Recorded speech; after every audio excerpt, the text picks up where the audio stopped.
Wrong button. I'm pressing the wrong button again. Oh my gosh, I'm throwing. Welcome in, everybody. I need to put. I was like, that's not my face. That's not the button. I need to put the text on my stream deck because I have pictures now, and sometimes I'm not so good at pictures. I'm better at words. Welcome in, everybody. Underdunk 79.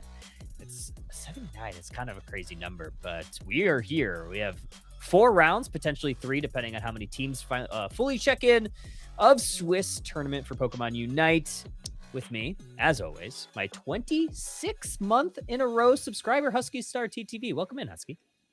Yeah, 26 months of paying you $5 and you paying me the same $5. we've been exchanging $5 every month. $5. No, you have it. No, you have it. No, I insist. You have it. It's really just for the principle at this point. I'm doing well. How are you? And where'd the cats go? I'm so mad. Vivi was sitting right behind you and she's gone now. Oh, she's still there. Oh my god. She's still there. She's in the chair. She's just chilling. She's been in that beanbag almost all day. Look. She's looking. Okay, she doesn't want to be on camera. She's camera shy. She's camera shy. I've got one as well. Oh, miss. Oh, she's so cute. She's well, everybody. Here. We got another Everyone round get your of cats. Pokemon This Unite. is going to be a good night. Everybody, show us your cats. Yeah, if you have a cat, drop it in the Underdunk Discord, #general, or post it on Twitter, whatever you want to do. I'm not your dad. I'm your Unite dad for the evening, because we have some rounds tonight. We are going to see Oh My CC and AMG in our first round. But before that, let's talk about what we saw last time on Underdunk 78, just a week ago. We saw a meta that has kind of stayed the same, but kind of hasn't. In the top encounters, mostly stayed the same. You saw the addition of Moltres because it's the first time we saw this Pokemon available in tournament play. As we get further along, we'll go into it, but the top 10 kind of staying stagnant, Husky. Yeah, I think that last week we were talking about this too. Like, I really was like, yeah, I mean, we had a decent patch, but I just don't think that the meta is going to be changing that much. And we really didn't see it change. Moltres, I think, is going to stay up there. Very strong Pokemon right now. And everything else just kind of staying similar. I feel like, maybe Zapdos will fall off a little bit because it's not very mobile. Seeing Machamp up there as well is not surprising. It just has a lot of tools that it can use. It's just weird how it ended up here. I feel like it didn't get like this drastic buff. It's just like everyone suddenly started realizing what we've been saying all along, how broken is Machamp. And it seems quite indeed. The thing that did switch up a little bit week to week is the top picks. And I think that's mostly because the bands stayed the same. But outside of the top 10 picks, when I was going through the stats, making the graphics, there were, I believe, if I'm not mistaken, only 3 Pokemon stayed in the top 10 picks week over week. I believe that was Snorlax, Alchemy, and Zapdos. Everything else got added into the top 10. I think that mostly because Umbreon and Blastoise were very much banned the previous time. I think Blissey was kind of in that same way. Sirfetch in that same position. But obviously Moltres getting added. So we're seeing a little bit of a switch up in the top picks, but I think that's mostly because things are starting to settle in a little bit. Yeah, and I also want to just point out the versatility of supports. Like we were talking about Alchemy last week, how it's seen like I guess not a resurgence, but like more of just like a surgence in competitive play. Blissey's always been good. And then Clefable getting that recent buff for some reason has just given teams more of an opportunity to pick it. We're seeing it's not really winning, but 33% it looks like 3 games total that we're looking at, I'm imagining, because it's 33.3%. I'm imagining that it was like 1 in 3. So I feel like it's better than what the win rates are showing, but I do love like how many of the pink blobs are getting some representation. Yeah, 33% was the pick rate, 18.2 on the win rate. The win rate, Yeah, quite low. 33% of games. Yeah, so Oh, I yeah, was yeah, like, yeah. that's 33% is a third. So I'm like, are we looking at 3 total games or like I don't know how many because it's not a big sample size that we have. But yeah, it's definitely not winning, and neither is Blissey. But I feel like to be Oh, fair, like these are still really strong picks. Um, and they just happened to not win last week specifically. yeah. The one thing that did win certainly was that alchemy, and we both talked about that alchemy last time, and I think right Mhm. now it's kind of one of those overlooked supports. I think people are going to start quite looking at it, especially if it continues its terror streak of that 75% win rate. Another one of Mhm. those supports that's winning quite a bit is going to be that Psyduck, but unfortunately for Psyduck, it is getting banned 2 out of 3 times. So yeah, I imagine this will Yeah. probably stay the same, and it's pretty deserved, I'd say. Yeah, I mean, when you have like the Pokemon that we saw on the last slide, those supports getting played, a lot of it is because Psyduck, the best support, and like Umbreon as well, that's also being played as a support. They're getting banned quite a lot. So you have to dig into your pool a little bit. Some teams are going back to the healers, some teams are going, you know, back to just like the safeguard Blissey set because Psyduck is the one that's being banned. It's a Yeah. definitely a really strong Pokemon, and all the rest of these here, seeing these on the ban list, these like kind of top 5, top 6. Definitely not surprising. Machamp is a little bit stupid. Mega Charizard's still a little bit stupid. Zoroark creeping on here, I feel like is the most surprising one because we didn't see it played, it looks like, Yeah. but it was banned a good amount of the time. Yeah, 36% ban rate, not played a single time, which I think is kind of funny. That tells me at least like a little bit of a story that maybe this is a good target ban when there's an enemy player that plays it very well, but maybe people that are maybe a little bit less comfortable on it are just going to completely ignore this. So I think this is a good spot for a Mhm. target ban for this Pokemon when you have one of those players that's just a main on it. Now, I am going to click the draft in the game screen button because we have a draft in Mm. game number 1, AMG and CC Yellow in our round 1. All right. AMG, Yellow, 2 teams we've seen quite a bit in the Underdunk scene. Let's see if the bans and picks that we talked about from last week are going to stay consistent. And it seems like it so far. Machamp on the chopping block, Blastoise as well, likely followed by Mega Charizard Y here. Kind of exactly what we'd expect to see. I need to add a button. I think I need to add a button for number of times production gets fired. I think that's going to be a running joke. I think I'm going to Yeah, add and that we in should. the Twitch chat. And And it's it that should be one like a because I sound. pressed the yeah, that'd be a good one. Add a sound, add a Twitch chat thing.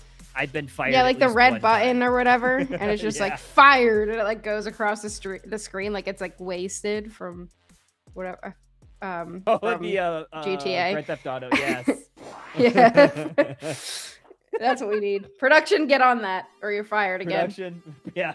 Production. I mean, yeah, Better we're get on seeing our that. top 3 bands from last week coming out here, as well as some of the other bands that we saw in some of those top slots, and Moltres being the first Pokemon to be picked up. Kind of the similar story to what we saw last week.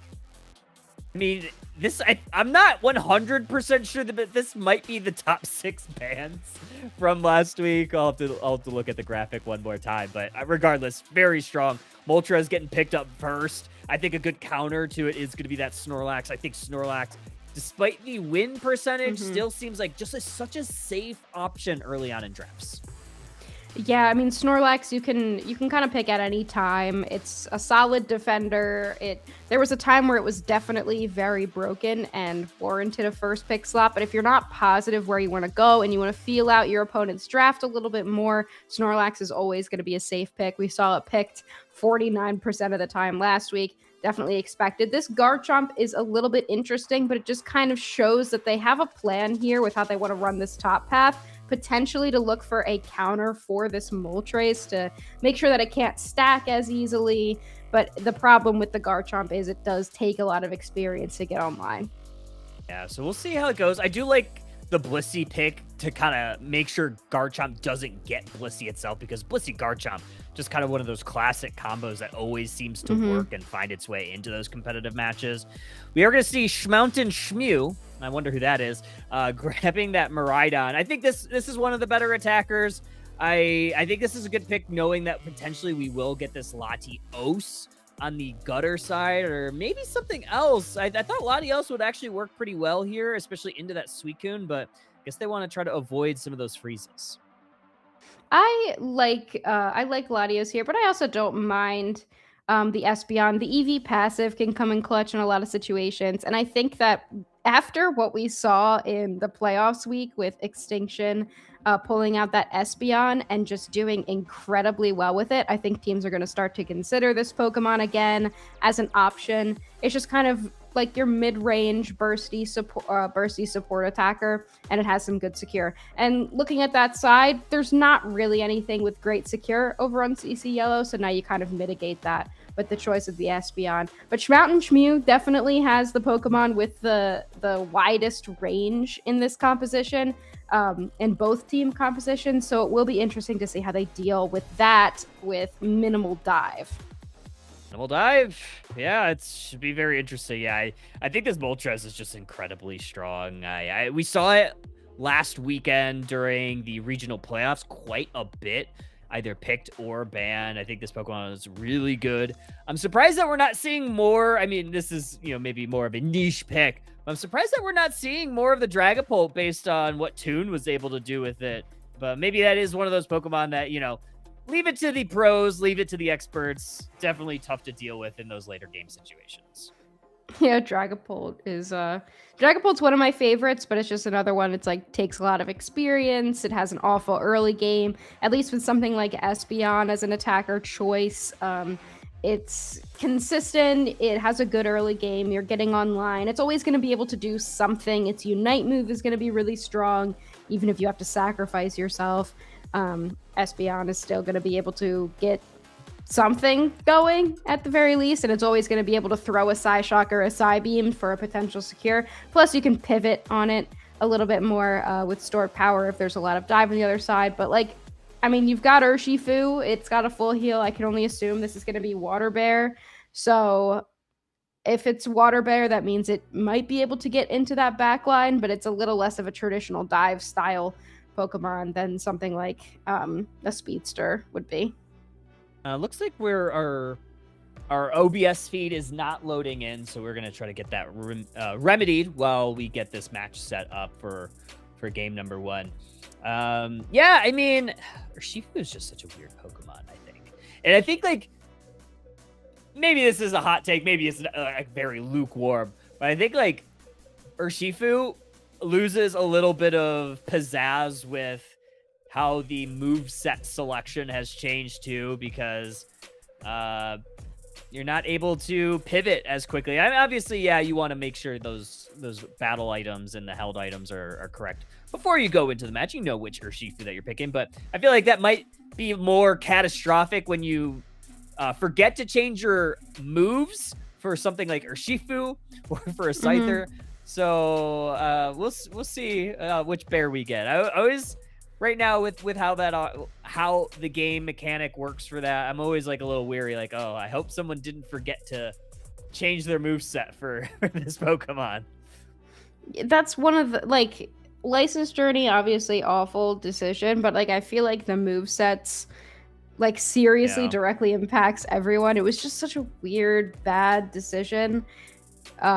Especially for people that aren't playing constantly. So I'm not always on Pokemon Unite like I used to be. So it happens to me all the time. Anyway, there we go. We were able to load back into the game. Let's take a look at the state here. 14-8, already a little scrappy here this top half. There we go. Yeah, 8 minutes in. So something was a little funky with our feed, but we are in the game and already getting some scores in. Is that Urshifu? It is a Water Bear. Frozen Solid is a couple of Pokemon from that Suicune combo. Now Nuzzy going to try to run away, but the play with me going to chase him down. Also going to look for the Suicune. Another Shadow Claw is going to do the trick. That is a double KO. Blissey going to try to run away, and that is the triple KO. CC Yellow going pretty crazy early out. Yeah, big triple KO. Ooh, Shadow Sneak just out of range there, not able to lock on to that Miraidon. But a great play here from Mimikyu early on. Just the play rough to avoid the Suicune as well, I think is really smart. The Suicune has a lot of CC potential, has a lot of control over how it's going to use that CC, and Mimikyu just doing a great job of making sure that they're working around those moves. So CC Yellow off to a fantastic start here. Pretty dang good start, yeah. Only 55 points on the scoreboard, but the scoreboard might say it's something a little bit different than what has happened. Level 8 on this Gabite, still not able to evolve yet. Here comes a Dragon combo, gonna pick up a pair. Oh, and Schmout and Shmew getting the secure with the Miraidon. And now there's Regieleki flipping the script, going towards this T1 goal zone. Points inevitable. Actually might not go ahead and break this, gonna decide to deprive some experience from CC Yellow. You know, not my favorite play there from CC Yellow. You've got a Garchomp that does some good rip, but everybody from AMG is up there. And with a Gabite that doesn't have a Unite move, nobody's got Unite moves up there, even if you're on a pretty good run right now. It's still going to be difficult to take that down, so Moltres just kind of able to walk up and take it. In the bottom path, though, Espeon trying to hold everybody off, does a pretty good job, waits on the Snorlax to come down, but Urshifu doing fantastic here with this Blissey Pocket. We have another Charge Beam incoming. That one might have missed the mark. No, it actually does connect, and enabling that enhanced Charge Beam. Urshifu is going to take care of the defender player. Hyro going to try to stall out some of these scores with the Espeon. 40 points, though. Going to go on in. That's going to break it with a 1-point overcap. And here comes Garchomp. Unite move. Blissful Assistance. Unable to connect onto the Urshifu. But Urshifu's starting to fight with those Fists of Fury. Ooh. Doesn't get the KO 1 HP. And a Hoopa Portal. Going to bring them all the way back to full.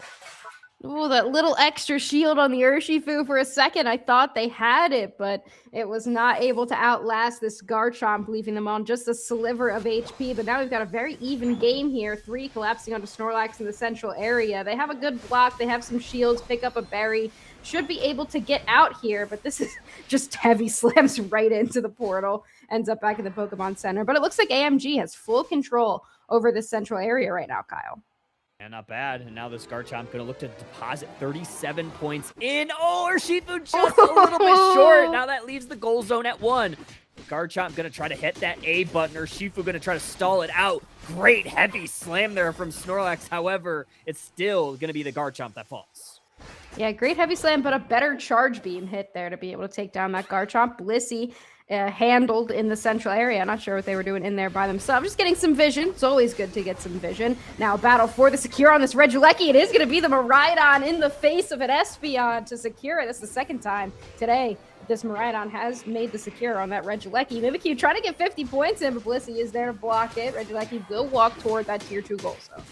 Look at this, Urshifu picking up a couple of KOs, 3 to be exact. Gonna look for this 4th one. Garchomp, though, self-sustaining dragon combo is gonna get a no blissful assistance. Able to save that Urshifu. Mimikyu now gonna be on their heels trying to run away, but you cannot hide.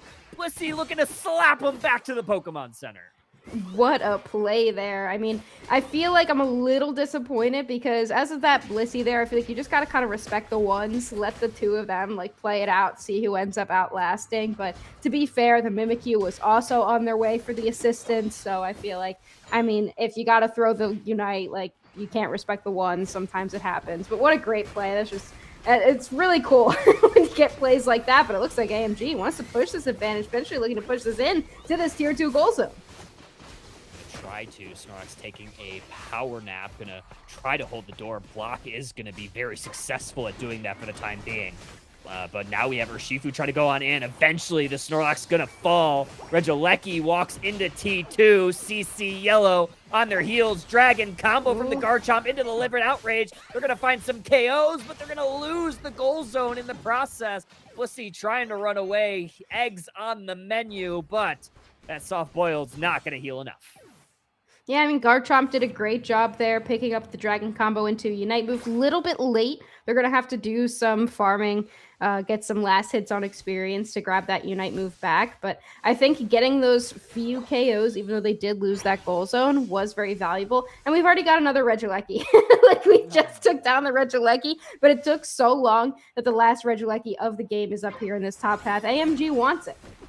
AMG certainly wants it. This could potentially be a home goal zone Regieleki with 20 seconds remaining. CC Yellow unable to get it, and now they are going to have to deal with it down over 200 points. This could be trouble. Yeah, this is definitely trouble. Espeon did a good job of trying to look for an opportunity to secure, but it just wasn't able to happen. Oh, Mimikyu with a great engagement here on the Suicune. Not enough to take them down. The fight breaking out a little bit early. Miraidon already taking down the Hoopa. The rings come unbound, but it doesn't matter. Double KO streak for them. Garchomp also going down here. They weren't able to use a Unite move, and now the Kyogre getting ripped to shreds. Espeon looking for the Unite move. CC Yellow Hail Mary play. Answered prayers, and Espeon gonna try to deposit some points, but I believe they may be the only buff container. Blissey gonna stop that Hundo Burger from going on in. Hoopa joining the fray. Snorlax also has access to a Kyogre buff. It's not over yet. Yeah, what a secure, and it's not even with the move that secures, it was with that last hit of the Unite move. And they are the only one. The Snorlax and the Espeon do have buffs. We have an opportunity for a refight here. Garchomp has to use it. They don't take the portal. They're going for the Urshifu. Not able to take anybody down, and they're very low HP. The Urshifu goes down. This could be absolutely huge. Nobody has scored just yet, but players on AMG are dropping. And Hoopa able to send back the team with 1 HP. Schmout and Shmew standing tall in the back line, but there will be a Hundo Burger going in. Can they hold out for an entire other minute, Kyle? I don't think so. Another Hundo Burger served up fresh, still down 30 points. Everybody in the Pokemon Center, with the exception of this Urshifu, here they come. 3 points, not going to be enough. CC Yellow is vacating the premises. They are going towards this top path. Gorilla Glue going to try to glue this lead into fruition. Are they going to be able to get it? Blissful, no, that's going to get stopped. Blissey gets an egg. We still need to get some points in. 18 points, not going to go in. 6 points, they're still down. Oh, they're still down. Bringing the team in with the rings unbound. They're still down over 15 points. Please assistance. AMG, they're going to hold the door here. It's just this Hoopa. No way. What a defend for AMG in game 1. I don't think they know, and they're going to find out right here that AMG held on. Not enough points went in here for CC Yellow. Moltre is also going to try to score. It's not going to be able to go in. Neither team knows who's ahead here. What a game for game 1 of this set. It really could have gone either way, but AMG holds on in incredible fashion. What is that? Insane. 17? How many points is that? It's 22 points differential. Yeah. Crazy game. Wow. That is honestly insane right there. What a play from AMG.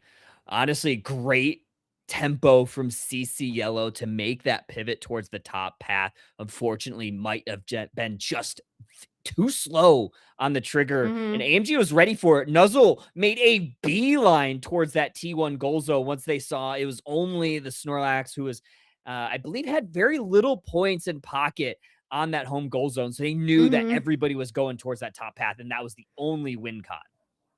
Yeah, because the Snorlax had already scored once as well. And the fact that there were only those 2 buffs after the Espeon secured there. Only those 2 buffs meant that CC Yellow just didn't have the scoring tempo that they would have liked to have. So they really had to be going in and winning those team fights. Just crazy, honestly. I got to give it to Miraidon there in some of those moments, just like holding on and dealing some damage to throw CC Yellow off a little bit more than they would have liked to. And eventually everybody did go down, but it gave enough time for them to come back and then make it to the top path to be able to win that fight in the last moment where it really counted. That was incredible. Crazy way to start Underdunk 79. Crazy. I feel like game 2 is also going to be interesting because it felt like AMG was winning that entire time, and they really did win that last fight. So I'm going to be interested to see if CC Yellow, knowing that they definitely were on their back foot that game. They were definitely not at their best. If they can figure out a way to turn it around, keep that weird little momentum that they brought towards the end of like, okay, we can win against this team and pull out some interesting stuff in game 2. Oh my gosh. Yeah. And good news, I didn't cough at all during that time. So like I think I I think did. I'm like fully healed from the strep throat. So um It's W's good. in chat. W's. We're so Big back or dubs. whatever. We're so back. Big Okay. dubs. We do have a little bit of information. We are going to stay on Kyogre. CC Yellow has elected that. AMG has chosen first pick. So we are going to stay. We are going to remain on the same sides, and we are going to remain on the same map. So we'll see how Cool. we pivot. Yeah. I kind of expected this. A lot of Kyogre. It seemed like a lot of teams liked it. I think there's only like one team that likes Rayquaza, and it's Root Dignitas. So for some reason. I don't think they like Rayquaza. I just think that they're a better team than everyone else, so they can make it even more difficult for everyone else to play if they pick Fair. Rayquaza. I don't think anybody likes. Anyway, how about that Espeon? Let's talk about Oh that my because we were kind of goodness. like, Espeon, Latios probably a little bit better here, but that Espeon, Hyro, really bringing it to him in that game 1. I wonder if that's something they'll stick with here or if they'll try to take that Miraidon away because obviously Schmout and Shmew doing a fantastic job on that Pokemon, but you'll have to see here as we get into draft for game number 2. Yeah, we're going to stay pretty similar so far. Blastoise, Psyduck, getting the ban hammers as well as the Smacham. So we are going to be pretty stagnant, pretty consistent with our bans early on. Mega Charizard Y, also a good ban. So since we're staying on the same sides, I imagine we are going to stay very similar on our bans as well. Yeah, I mean, unless there was something really specific that they want to ban out, like if they were like, "Oh, I really don't want them to have that Blissey Urshifu again," they could pivot to banning something like that out. But I feel like both teams were very comfortable with the team comps that they picked up. We'll just have to see what changes they end up wanting to make here. Mega Charizard Y getting banned out, Umbreon getting banned out, so we are going to stick with those same bans that we saw in game number 1. Yeah, Umbreon. Yep. So we are running it back exactly the same. I imagine. Yep, there it is. First pick Moltres as well.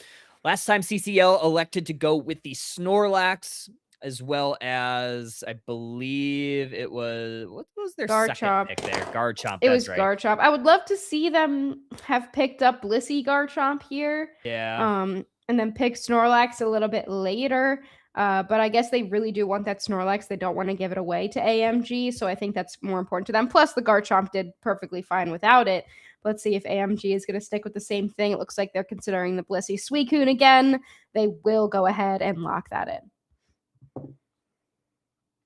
And okay, so my chat command doesn't work. Okay, that's fine. We'll figure it out. Yeah, let's see Suicune. So we're pretty much running it back.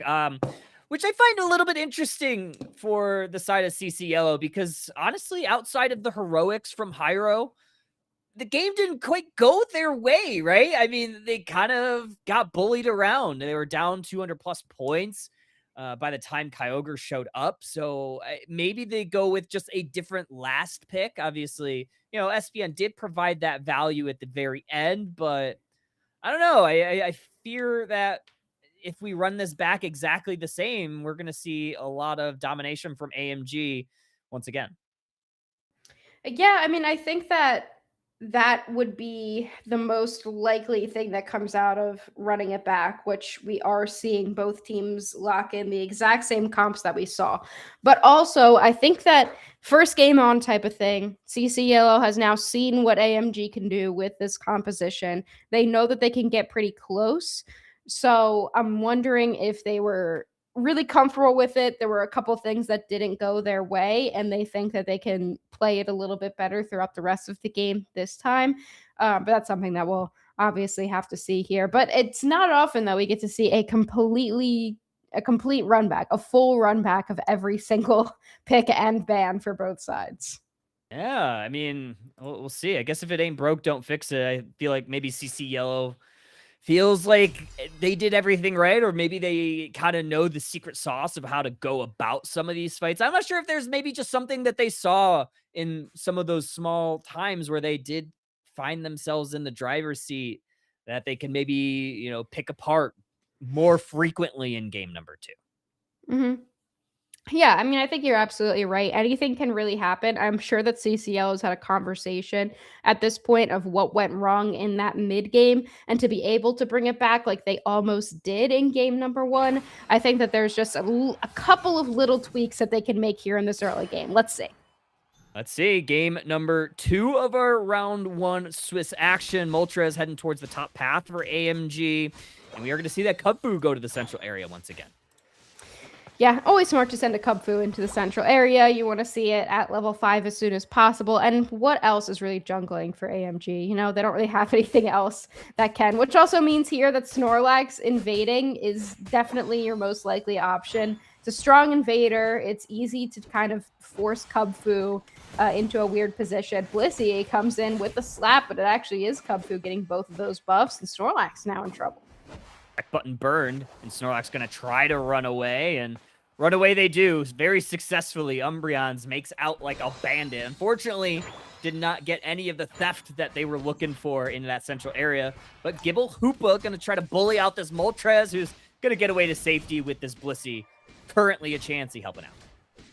Good full heal as well from that Moltres. It's easy. I think that picking the Gibble into a Moltres is definitely good because it really wants to stack up those special attack specs, and Gibble makes it really difficult to do that. Now, 4 members of CC Yellow versus 3 members of AMG up in this top path. Here come the birds. Oh, birds on the menu. And Mimikyu gonna gobble everything up. The other bird that's on the menu might be this Moltres that does go down. So CC Yellow picking up the slack from game number 1 and getting off to a pretty nice lead. This Gibble should be able to evolve as long as they get that central bird. Yeah, that was definitely a good play from them. I think we kind of saw that a little bit. We didn't really get to see the very first part of the game 1 because of the technical difficulties where we had to fire production for. But we did see when they came in around the 8-minute mark that CC Yellow was off to a really solid start. So I think this is pretty similar to what we would have likely seen in game number 1. Garchomp a little bit ahead here, getting to that level 6, just taking into it, trying to get as much experience as possible. That's really the name of the game. If you're Garchomp, you just farm for most of the game and then show up in the end game at level 13.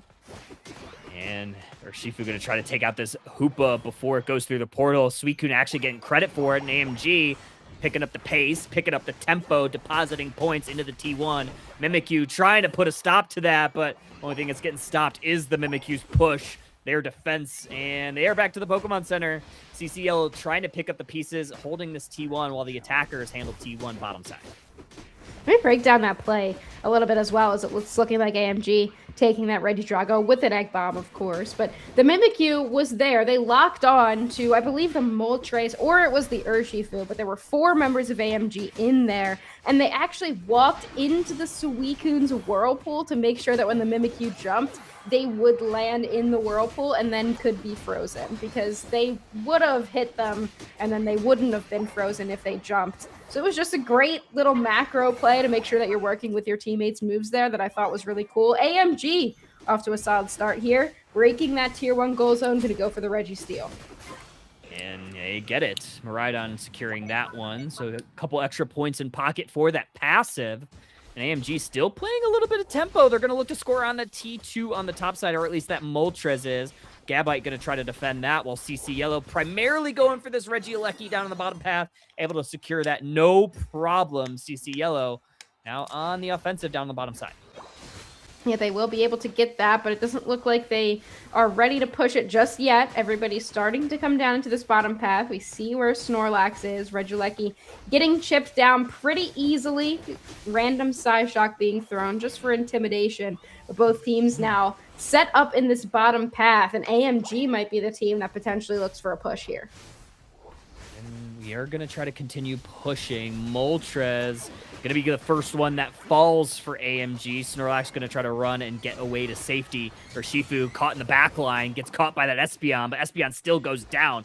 Now a Unite move from that Urshifu. They're going to take out that Hoopa. Snorlax blocking the way, keeping this goal zone protected. Mimikyu hiding in the tall grass, sussed out by this Urshifu. That's a double KO for them. Miraidon's going to take down a pair as well. It's actually Blissey getting credit for it. And now AMG, we're going to break this T1 on the bottom side.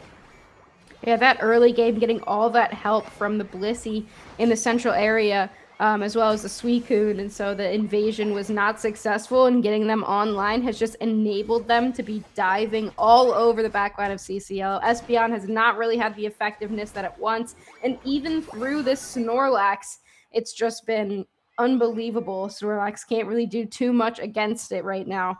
And they break with one overcap here in the bottom path, but I don't really think AMG is super concerned about it.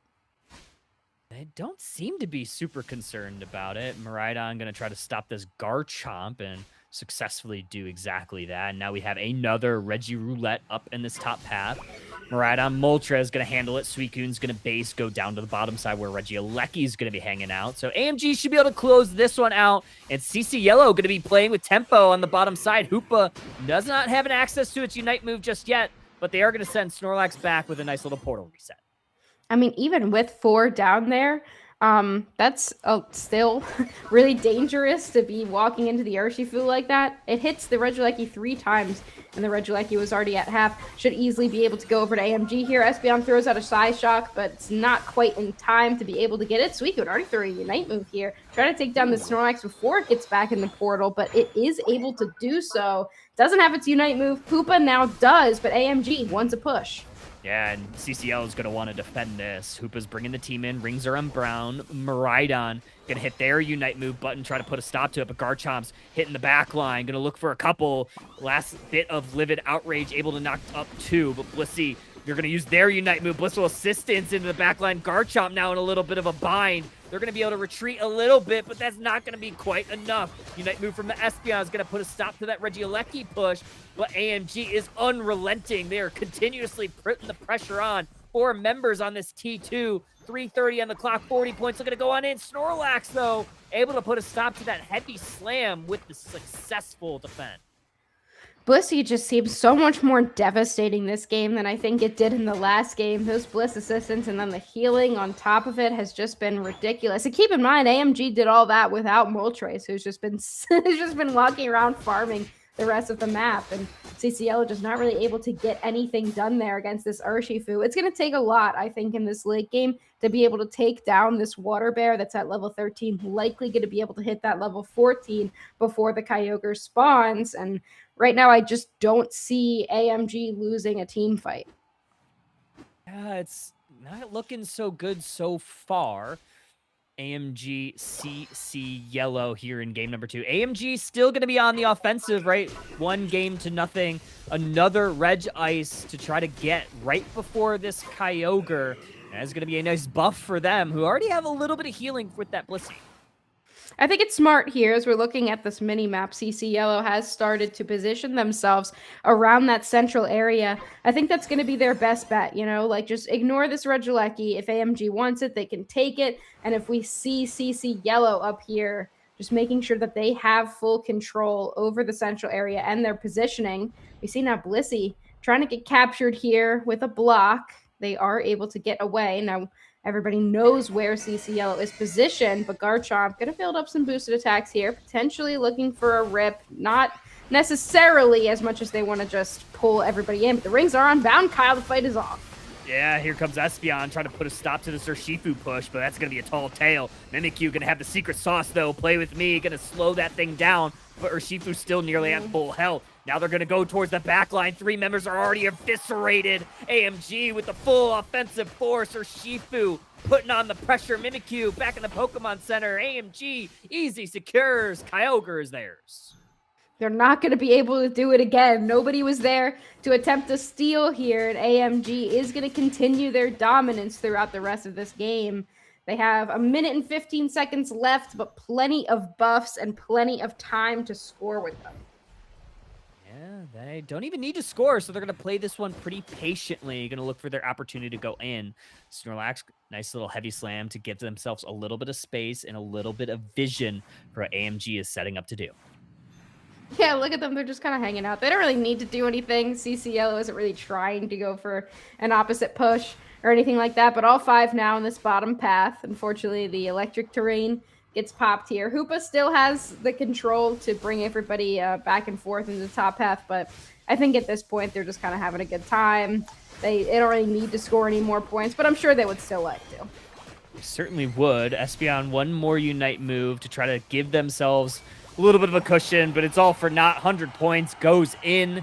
And with a pretty significant lead here, 20 seconds left, and 2 members in the Pokemon Center, I think it's safe to say AMG going to win first set of the stream, 2-0, and they're going to move on to the next round with that W in the column.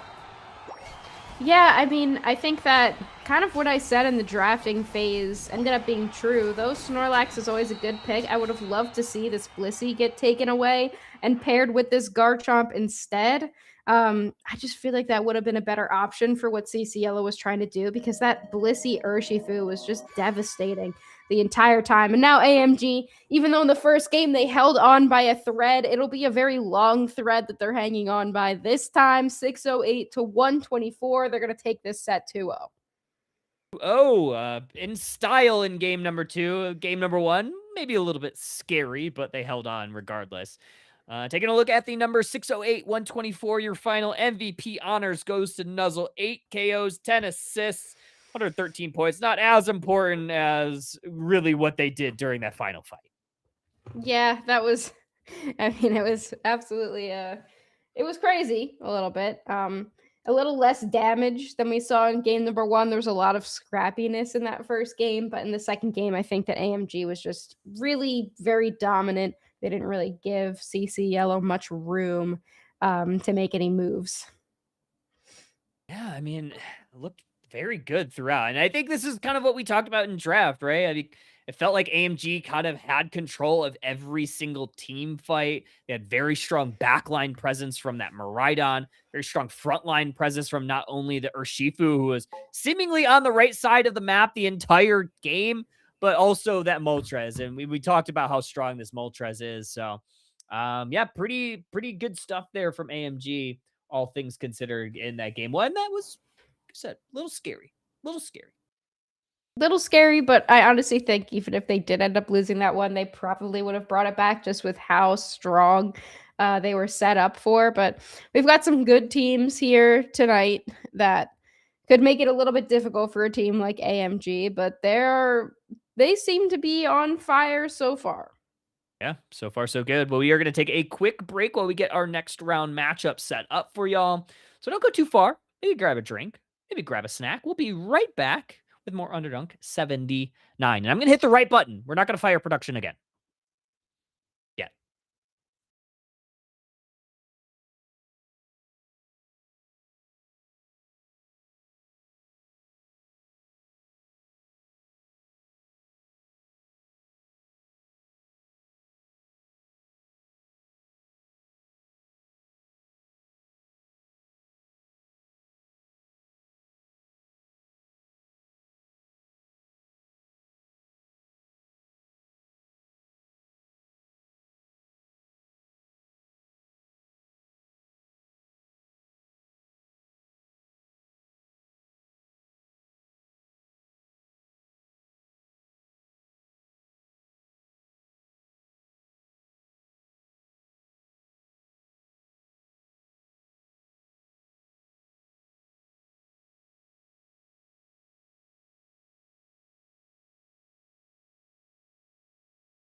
And welcome back, trainers. We are actually going to drop us into our round number 1 still, but we are in game number 3, the last remaining match of our round 1 action.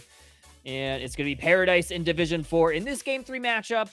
Already seeing some of the bans. We are actually going to see a new ban. We didn't see any different bans in game number 1 and 2 of our previous set, but we finally have something different on the board, and that is that Suicune up in the top.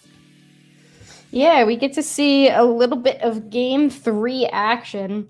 We get to see what changes are being made. So yeah, Clefable, Suicune being banned out, but everything else kind of what we would anticipate. Does mean Moltres is up for a potential first pick, but there's a lot of other options as well. Surfetched is also up there, but Moltres is going to be what's locked in. Interesting build that they've got locked in on Moltres right now, honestly. I would love to see that kind of stay, but we'll see. Let it cook. Let them cook. That turkey, I want to see it cook. I mean, okay, that's actually kind of a good name for the Moltres player, Turkey. I mean, I feel like it's more of like the rubber chicken. I hope so too. Maybe, we'll see.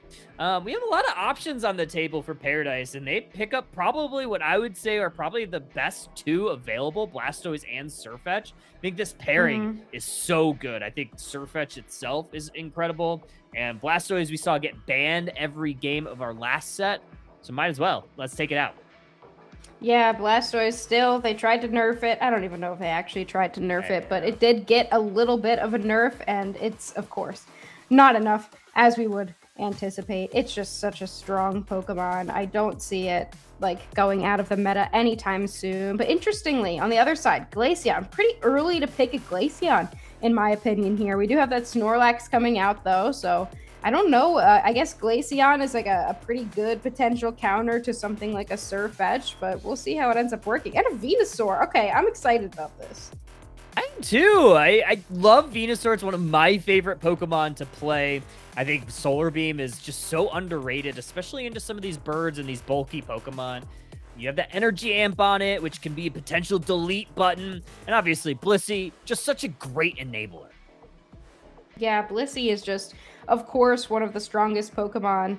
We see it still picked quite a lot and then paired with a Venusaur. I love it like Petal Dance Venusaur with Blissey, but Blissey is also good with anything that's a little bulky, like Blastoise, like Surfetched. And then even with something like Pirate King's Greninja, which he is very famous for, this Greninja, you know, you could just send a Bliss Assistance in as the Water Burst Shuriken is coming down, and it just makes it all the more powerful. But look at Division 4 on the other side. Some interesting picks here to round it out. We've got the Wigglytuff, which pretty much counters anything that's trying to get into your backline, because then you just put them to bed.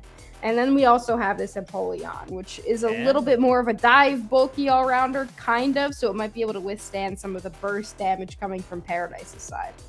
Yeah, I love the Wigglytuff. A very underrepresented Pokemon right now, so we'll see how this one goes. But yeah, Pirate King, like you said, very notable Greninja player. I think like a couple players in particular, when I think of Greninja, I think of in the North America scene, Big Uzi being one, Pirate King, and then obviously That's Danny are kind of like my 3 horsemen of Greninja players. The 3 horsemen of Greninja, yeah, kind of, right? Like, I can't think of like any other like notable Greninjas on the board.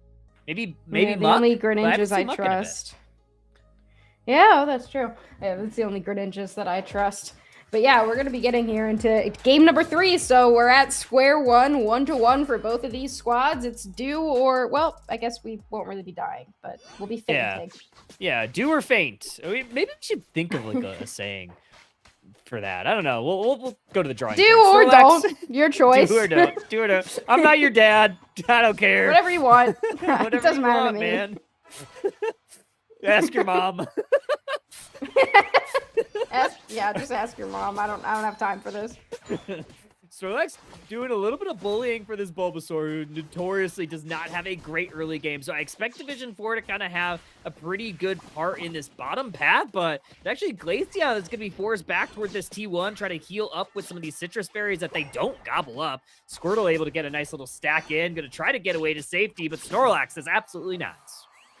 Yeah, Snorlax just gonna back up here easily. Oh, and Wigglytuff gets the evolve here. Blissey gets taken down. They will be able to put Frogadier to sleep. That's a double KO for this Moltres in the top path, Division 4. On both paths, already off to a really solid start. Yeah, and you have a little bit of an invade here from this Moltres. However, the central area from Paradise is barren currently. 8:50 on the clock. Might have forgotten that about all of these birds in the central area. Moltres a little bit late to the party. Going to show up fashionably late. Not really able to provide too much value here, but they're going to go back on that invade mission. Yeah, we've got the Icicle Spears as well for this Glaceon. And I can't see the thing. Can you? What? Oh, I was having trouble for a second seeing the broadcast, but I'm back. I can see it. Okay. It like buffered or something like that. My bad. My bad. But for hardly knower, Paradise pushing forward, 3 points in from this War Turtle, 30 points likely going in from this Ivysaur, and another 14 from this Frogadier. So this is looking pretty good so far for Paradise at the 8-minute mark. Regidrago, though, starting to get ripped down by Division 4. They're going to try to make quick work of this, and Empoleon, still a Prinplup, but Empoleon is looming. Yeah, Empoleon is definitely strong, but I feel like we never really see what it can really do. And then when we do see it, we're all like always shocked. Because it's just kind of like another all-rounder that does an all-rounder thing, and we can sometimes be distracted by it. Oh, they almost caught this Surfetched looming in the tall grass there. It looks like Regieleki will be what spawns in the top path, so we'll have a Regiroulette in the basement path. Blastoise trying to get in on this Glaceon with those Icicle Spears, though. It's going to be difficult unless you can dive it and burst it down. So Paradise getting some good momentum here in this bottom path. Pretty decent cap there. They got it down to 1 and then added a little bit more. So maybe I think it was only 5, so not great. But what is great is going to be this 4 KOs found from Paradise with this Moltres. Going to be the eventual last piece of the puzzle for Paradise. And they're going to go for this Registeel now. What a fantastic buff to earn after a great fight. Yeah, Registeel going to be really solid for them, especially if they want to go try to contest this Regieleki up in the top path. Glaceon, though, going to be able to rip it down. Just Surfetched up here. They do use the Detect very well to avoid the Sing from that Wigglytuff, but it's difficult to avoid so much damage from those Icicle Spears. And instead, in the bottom path, Paradise actually going to go for a push here. I really like this play. I think that's smart of them. Love the play. They're going to get a little bit of tempo going there, but Division 4 looming in this central area of Paradise, knowing that they need to find some value elsewhere. They're going to look for it with this form of this blue buff. Moltres going to earn that, but here comes the cavalry. Paradise Water Burst Shuriken from Pirate King. He's looking for the back line. Glaceon going to be the first to fall. Wiggly next. Blastoise, Hydro Typhoon, and 3 members are absolutely eviscerated from Division 4. Paradise working that Registeel buff to perfection. Yeah, wow, look at them. That was fantastic, a use of their momentum there to make sure that they could get those couple KOs here. 40 points also going to go in the top path. Right now, Paradise is just all over the map, and Division 4 just hasn't really been able to keep up. Big Solar Beam trying to protect this Blastoise. The Surf right out of the Glaceon's Unite move, but Venusaur trying to fight back here. Big Solar Beam will catch them out. Here comes the rest of the cavalry. Wigglytuff now trying to chase them down. Bliss assistance just to get out of this situation, trying to keep up. They're going to try to heavy slam into a block, and now Moltres is on hot pursuit for this Venusaur. Big Solar Beam connects on a pair, but here comes Wigglytuff with the counter. In Division 4, they're going to find 2 KOs in Paradise. Oh, that might have been a short-lived form of Paradise. Now they're going to have to be forced to deal with this T1 push. Division 4 just a little bit slow to push, and they're going to have to back away. Yeah, I mean, they definitely got them back a little bit there by being able to pick up a KO on that Venusaur, but they just don't have enough momentum to be able to push this tier 1 goal zone. And Empoleon now in a little bit of trouble, has to use a full heal, but this objective now in the bottom path, it is going to be a Reg Ice, is easily going to be able to go over to Paradise. Instead, Division 4 might consider looking for this top path objective in the Regieleki, but the Surfetch is also up there ready to counter. Ready to counter, yeah. Venusaur hitting some targets there. Grass, super effective against water, neutral against the steel, so I guess it's neutral damage regardless. They're back in the Pokemon Center. Snorlax trying to get to the T1. They do. Blastoise is going to get a nice little 5 points on the top side. Regieleki goes the way of Division 4. Paradise unable to capitalize on this T2 push. Thanks to the Snorlax, who did a quite fantastic job defending. Now this Regieleki is starting to walk towards this T2 goal zone. 3 members of Division 4 trying to make this push happen. Sing is in. We have Water Burst Shuriken's going to help take out the Glaceon. Great response from Paradise. I mean, Snorlax was down there distracting too, so it kind of gave Division 4 the false sense of security up in this top path to be able to potentially push this Regieleki, but as we saw, not going to be able to happen there. Surfetch going to take it down. Another huge beam to the back of the head, and Polion will drop once again. I don't think Division 4 has quite figured out how to deal with this Venusaur. I love the Venusaur. It's working really well right now. Also sporting that blue buff. Quite a great buff to have if you are the Venusaur. They're also spacing quite well. Another Solar Beam connects onto that Wigglytuff. Wigglytuff just continuously grabbing vision. But look at where Paradise is. They're looking for potentially a push on this T2 since they have a little bit of vision, but they got to be a little bit careful. Blastoise is going to surf out of that situation. I would love to know what the other team compositions were from games 1 and 2, because if this Venusaur came out, I would imagine that they would pick a little bit more of something to dive it in game number 3. So I can only imagine that we didn't see the Venusaur come out in games 1 or 2, but who knows? But 2 minutes 40 seconds on the clock, so Kyogre very close to hitting Thea Sky Ruins here, and I'll have to see what they end up doing. It looks like Division 4 has opted to maybe go for a rip in this top path. They want to try to take the Regieleki down. And a Registeel easily going to be able to be taken by Pirate King here in this bottom path. Yeah, he's level 13. So is this Venusaur. So those are 2 big Pokemon right now. Yeah, they are huge. And 2 minutes and 10 seconds, Kyogre about to hit the map. Division 4 is well positioned in this central area. Paradise a little bit more grouped up, but with the poke damage of something like a Venusaur, nobody is safe as Kyogre finally appears here at our 2-minute mark.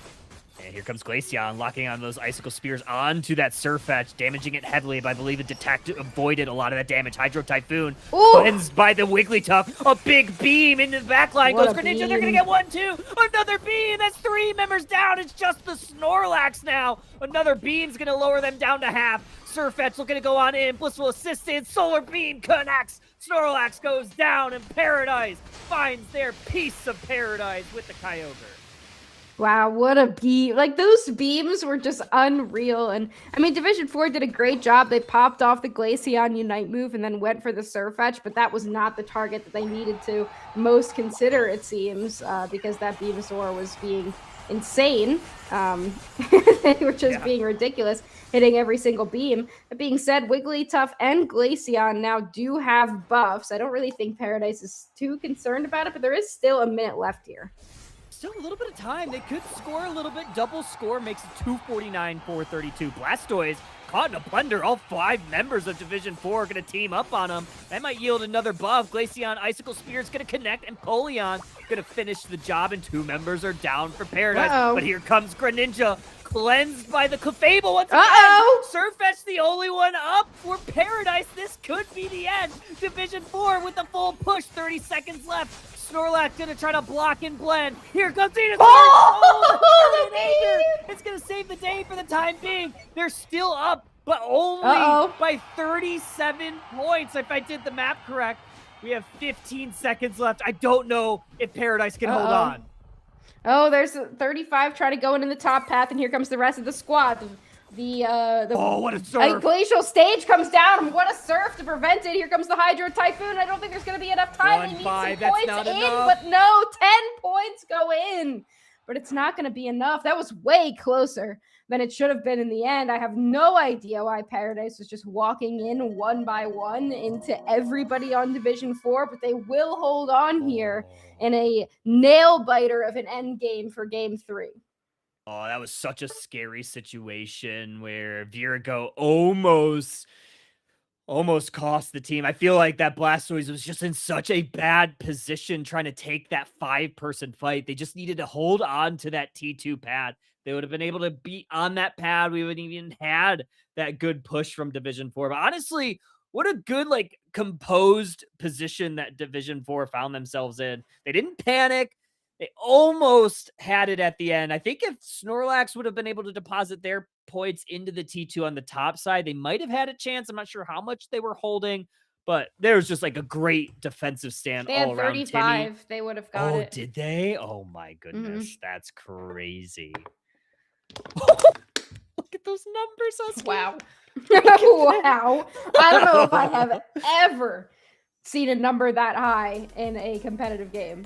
154,000. Those beams were relentless. Relentless beams.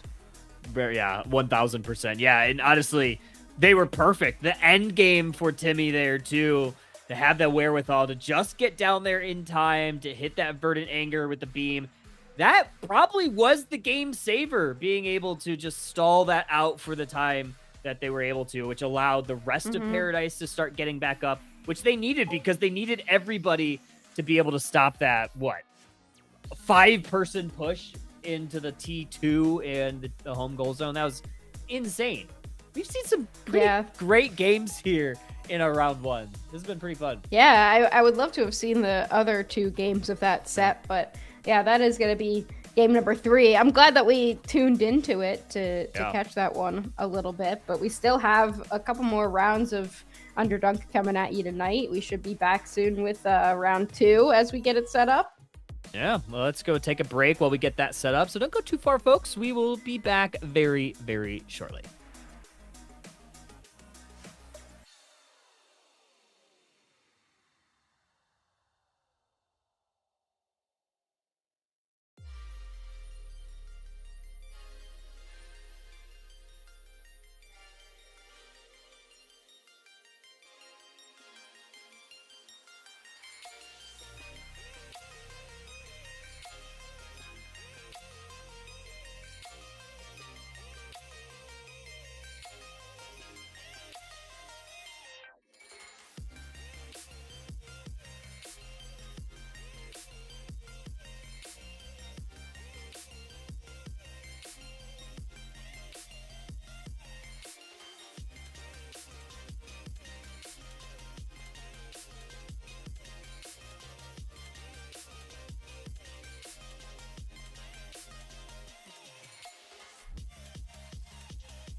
And welcome back, trainers. Husky is gone.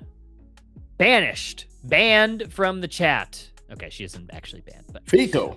But she's going to bed. And I brought GX2 back, and we are going to bring the next 2 rounds to you because we have kind of a small bracket tonight. Only, I believe, 9 teams signed up, and we're down to, I believe, 6 remaining. Happy birthday, Banana, along with Paradise, who we just saw in that last set.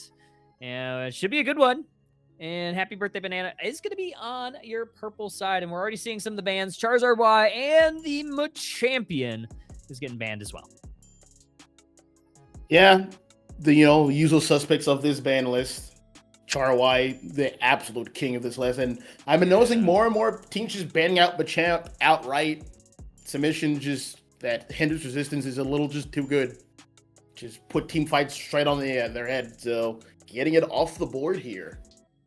Yeah, I mean, you got to take that thing. It's absolutely insane right now, even with the 82% win or ban rate in our last tournament, won 67% of the matches that it was appearing in. Now we have the bans final, and Moltres, which we've seen quite a bit tonight. It has made it past the ban phase, and this time, not so lucky, so we will not see it here in Game 1. Yeah, just another one that overheat. I believe that's the name of the move. It just provides so much sustain, and it gets to reload it twice due to the proccing its boosted attack, where it gets like another attempt at the move. So that's just double overheat, and just double the healing, double the sustain. So it checks out. The math checks out. Math checks out. Another first pick Blastoise. That also checks out. I think probably the best, if not one of the best defenders in the game. I think Snorlax probably also counters it, or for one of those best. I think the other one that's kind of considered one of the best, that Umbreon that got picked up by Paradise in that second pick slot. Also going to see that Surfetch. Blissey Blastoise for Happy Birthday Banana. Seems like it's going to be a very strong core here. I do like the Umbreon pick for the second pick to kind of deal with the Blastoise. That is one of its counters. If it's being looked in place, it can't like surf anywhere. You know what I mean? Yeah. And like you said before, Snorlax block, can't surf through walls. So they're really stuffing out this frontline control that Blastoise is employing. So Happy Birthday Bananas are going to have to be really careful coming into this match here. Look at this Decidueye pick from Paradise, and we have 2 attackers from Happy Birthday Banana. So I imagine we'll see a Spirit Shackle Decidueye. We have double attackers on both teams, and Pirate King going to be able to play that Greninja. And I think this Greninja pick is going to do quite well into the double attacker. Yeah, Greninja has the Speed Sword type qualities, especially with its ultimate. That is just like a very good gap closer or an escape tool if need be, along with Smokescreen. I'd imagine this is going to be a Surf Smokescreen Greninja. I don't see why not. There's 2 prime suspects in the back. They got the Zapdos, we got Delphox. They don't really have heavy mobility. They have to really rely on the eject button. Yeah, we have a lot of things going for Paradise. I do like this Mimikyu pick, though. I think you have a couple of good targets to shut down with that Play With Me Unite. Obviously, you'll probably want to try to slow down that Greninja, which ran amok in Game 3 of our last set for Pirate King. I think this Surfetch also is a Pokemon that can really get out of control early on if you let it get that way. Yeah, absolutely. Those crits are no jokes. So it's pretty decent top lane. Gonna have a good lane partner. And I imagine it's gonna go up with Umbreon. Umbreon is a early skiller, so it's a good partner. Gets like 1 stack in. It's already very close to 4 and just get 1 more secure. And it's going to be level 4. And Melux, especially in the early game, just swings fight so heavily in your favor. And with Decidueye, with Spirit Shackle, they have a lot of good range control to deal with against Happy Birthday Banana. Yeah, I like that point too, because yeah, you have the mean look likely. I mean, I guess you could always go the opposite way, but we'll have to see how that will go here in Game 1 of our Swiss round number 2. Happy Birthday Banana on your purple side. Paradise going to be on your orange side, and we are going to take this Delphox to the central area for the bananas. I agree. Delphox is a buddy who like weak in lane, doesn't provide much value. Maybe Q is at least a little bit self-sufficient as long as they get some stacks in. That's probably why they send him up to the top. Delphox can at least start contributing at level 5, and there's a low pick closer until level 6, 7, which is going to need for another power spike. We're going to try to get some secures here for Happy Birthday Banana. A little bit of an eject button burn to try to take the KO on it. Return the KO, and it's Decidueye able to get a little bit of revenge for the fallen Snorlax, and a little bit of a play there for Paradise. I think you're probably okay with how that went down. Yeah, with Zapdos, Zapdos just Discharge is so powerful. Yeah. It's going to get that third wave due to the electrical field. You can outrange it, and you can out-secure it, and you actually can be aggressive on it. It really comes down to how well you're managing your health against the 3 waves. You don't want to go in right away because you're going to be taking way too much damage, especially in the early game. Talking about too much damage. Mimikyu taking a little bit too much there. Going back to the Pokemon There's Center the mean now. look. We do have mean look, so kind of what we thought with this Spirit Shackle Decidueye. 16 points denied. It's going to be that Braixen that was able to stop that Frogadier from scoring a lot of it. But all the Altaria family going the way of Paradise, so everything's pretty sunshine and rainbows for them. Yeah, they definitely have the early game like in their favor overall. It's going to take a while for Fox to turn online to finally start disrupting this first front line in Umbreon and Snorlax. Only 9 points in, a couple of stacks for Happy Birthday Banana, but playing the pressure game is Paradise, able to deprive that Chansey from its evolution. Squirtle also unable to evolve, and you still don't have that level 6 on that Braixen, who certainly wants to be a Dullfox there. Nice little play there from Snorlax. Zapdos now still going to play a little bit 4-4. We finally have that War Turtle, and Paradise going to retreat down on the bottom path, and in the top path, we're going to have a little bit of a stalemate. Yeah, we have Greninja here. I think he's looking to get a steal on the Regidrago here, working his way over. He should have a good matchup into what's available in front of him. He has to be careful of the discharge. Zapdos doesn't have Zap Cannon just yet, but it's going to do a lot of area of effect damage, like that right there. They have to respect it right now. Gotta respect it. Pyro King certainly going to try to do exactly that. Snorlax taking a little bit of a nap here, a little bit of a rest. Regidrago a little bit under half. Final secure is looking to go in. It's actually going to be the Delphox that's able to secure that. Not only that, but they're going to find a KO, a double KO for Happy Birthday Banana. They're going to press forward onto this T1 goal zone. Surfetch going to go the other way, look for a little bit of a stack. Ninja and a blender of that Fire Spin, going to try to stall out some of these scores, but 30 points is inevitable from this Delphox. Yeah, but much needed win to get Happy Birthday Banana back into this game. The main answer to what they have employed, the Zapdos and the Delphox controlling the front line, is the Decidueye. Just getting the levels it needs. It's reached level 9. It might rip the objective, might get the rest of this farm. It's going to be in the Decidueye's hands, but they're biding their time. So no rush. They are biding the time, but yeah, Happy Birthday Banana able to get a very valuable objective of that Registeel. Now they're going to push their advantage into this T1 goal zone. Unfortunately, the math wasn't on their side. Could have potentially had a maximum overcap of, I think it probably would have been like 28 over, but instead they only go 4 over on that T1.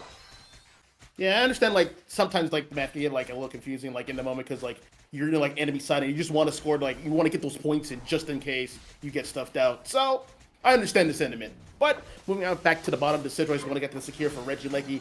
Gonna moving up. The range is online. The Zapdos is in danger. He has to back up. That could be heavy. There's the surf right there. Yeah, good play there from Pirate King. Gonna catch the Zapdos sleeping. Takes that bird down. Heavy slam onto the Blastoise, but Blastoise able to take the Snorlax out of ride. More Spirit Shackles raining in from the back line. Snorlax once again in a blender of that Fire Spin. But knock, who's there? It's Decidueye opening up this fight with the KO. Looking for another one. Last hit's going to pierce through a few of those Pokemon. Snorlax going to fall. Here comes Pirate King on the Greninja. They're able to take down the Zapdos. But these Spirit Shackles are flying. Oh, the Fire Spin pulls the Regieleki home into T2. 40 points in from Pirate King, but they're going to pay the price. They're back to the Pokemon Center as Paradise going to have to retreat. Yeah, try not to be too greedy. Umbreon's going to have to pay for that, but he does get the Delphox. He's going to eject button in. There is the wall from Snorlax, but it's too late. He was inside of the wall, getting the Hydro Pump KO. Good stuff there from Sleepy Lunala. Able to get the KO there. Snorlax going to block the way, stop that Surf in its tracks. Oh, Zapdos almost able to get the KO on the Surfetch, but they are going to get cleaned up by that Mimikyu. Snorlax the next to fall. Umbreon going to try to steal some of these shields, but the goal zone was made defenseless by that Unite from the Zapdos. Hydro Typhoon going to knock up this Umbreon. Going to look to try to get some space, and the points do go in. T1 down. Happy Birthday Banana. There's your present. Yeah, so one thing I'm noticing is Happy Birthday is really going to have to start. They're really moving in when the situation's not available. That is going to be their time to move in. They're going to have a lot of damage on the side, a lot of mid-range control from the two mages in Zapdos and Delphox. Decidueye just needs to be around constantly in team fights to be next to his team to provide cover fire. They have the range advantage. They have to use it. have a Reggie Ice up in this top path. Paradise with a small lead. Decidueye going to try to retreat. Good play there from the Snorlax to try to get some space away from the Blastoise. Pirate King on the backside going to deposit 42 points into the T2, leaving that goal zone at just 2 HP. Well, scoring is the name of the game. You win by scoring points. They have the firm lead, almost at 100 over. So they got Regieleki there. They're pulling some aggro away. You see Delphox, you see Chansey. Everyone else is moving away. That's going to be their chance to move on top lane. There goes the main luck on Mimikyu, and yep, that's a KO right there.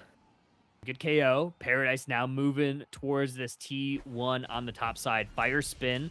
Going to put Snorlax in a blender, but he puts up the block to try to avoid it. Fanciful Fireworks are out onto this T1 for the defensive stand. 32 points, looking to get a 30-point overdunk, and Paradise bangs it home. Mimikyu going to try to put a stop to the Snorlax. Shadow Tag on them, but they elect not to take it. I think very wisely right there. Yep. Got to play your life. We're winding down. Don't want to give too much experience at this point. It's almost a 2-minute mark.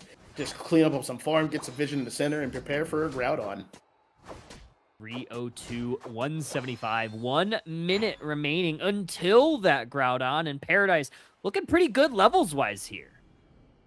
Yeah, they were doing the due diligence, especially Pirate King getting some backhabs. Like, the more you score, the more the levels you're going to gain from it. And he's level 13, so is Decidueye, so is Sirfetch'd. They are very well prepared for this final fight, more so than the Bananas. 30 seconds just about until this Groudon fight, and Paradise has cleared off all their wild Pokemon. Shadow Tag misses the mark on that Snorlax, able to block this Blastoise from crowd controlling them. 25 seconds left, and Spirit Shackle is going to connect on the Blissey, and we have some vision fighting for position for both of these teams. Yeah, it's going to be a lot of bush checking from the Decidueye and a lot of entry damage. Is the, I believe the Blissey is it Safeguard or is it Eggs? If it's Eggs, that's going to be able to heal off some of this entry damage. If not, then that damage is pretty much permanent. They're going to have to go back. It is Eggs, so they can stick around. They can stick around. They don't have to base back every time they get hurt like that.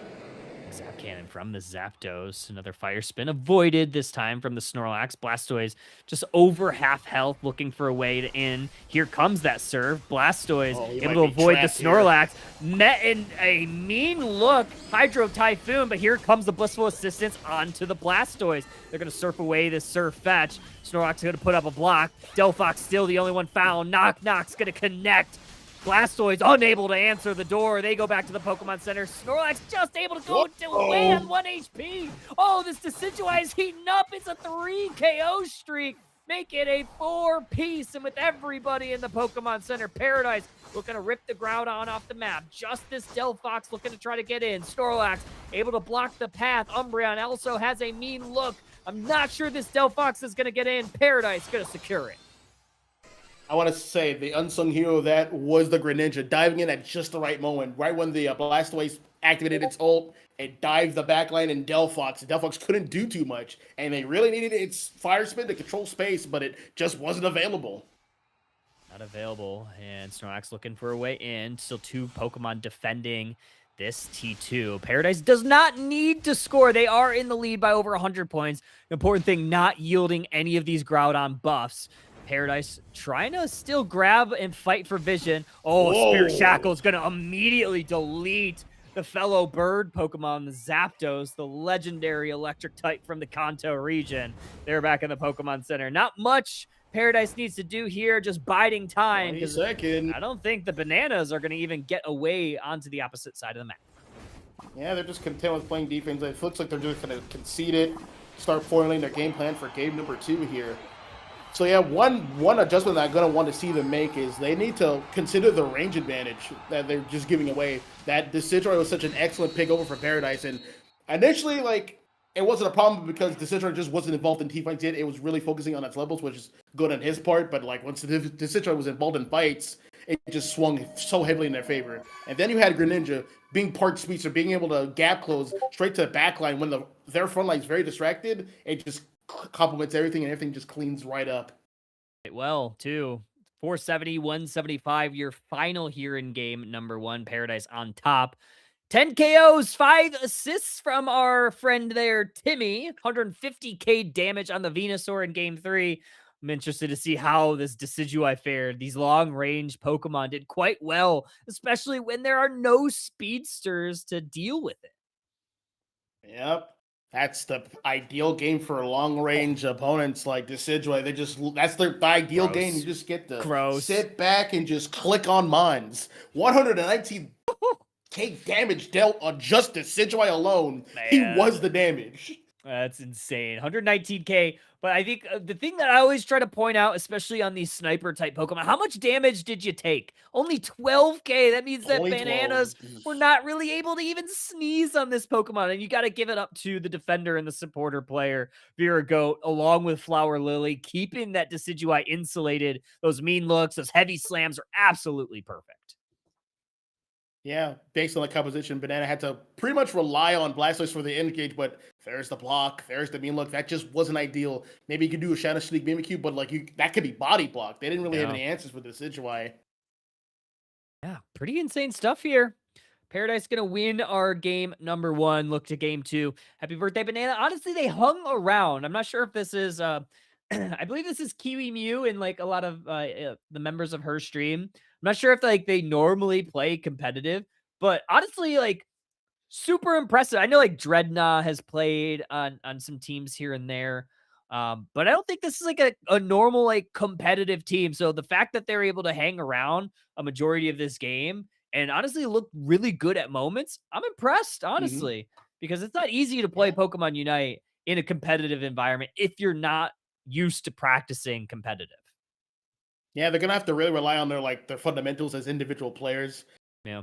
They're definitely fundamentally sound because like game was like still relatively close. The Groudon fight was about to go their way, but the Decidueye and Greninja made really good plays to like kind of diffuse the situation. One thing that's going to be like a bit of like a hurdle for them is like how well they're going to be drafting. If they could just clean up their drafts a bit, then like they're going to be totally fine, in my opinion. Yeah, I mean, I couldn't agree more. Should be really interested. Happy birthday, Kyle. It's not my birthday. It's not my birthday. I think whose birthday? Kiwi, whose birthday is it? Is it actually Banana? Yeah, it was Lordy's last week. My birthday is not for another month. But yeah. Is it actually Banana? Is the player name Banana whose birthday it is? Well, happy birthday to them if that is the case.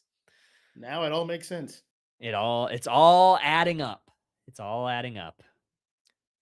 We'll see what we're going with in game number 2. Have not gotten word on what map we're going to or what side selection we're doing. Once we get that, I'll make sure to drop it. Drop that knowledge bomb on everybody. Bananas. Happy birthday, Banana. Yeah. I don't know if it's like a troll thing. I know that it's Banana Tailpipe's birthday. Happy birthday, Banana Tailpipe. The support goat. Happy birthday, dude. Happy birthday. Happy birthday, everybody. Whoever had an April birthday, happy birthday. Whoever is going to have a May birthday, also happy birthday. June, also happy birthday. October. I gotta wait. I'll even go to say July and August, happy birthday. Oh, okay. I'll be generous because you got to give the Burrs happy birthday too. So September, October, November, December, all get happy birthdays. January. If you guys were born, happy birthday. You're born in January? Happy birthday. It's a tough month. New year, a lot of snow if you're in the Midwest. February though, short month.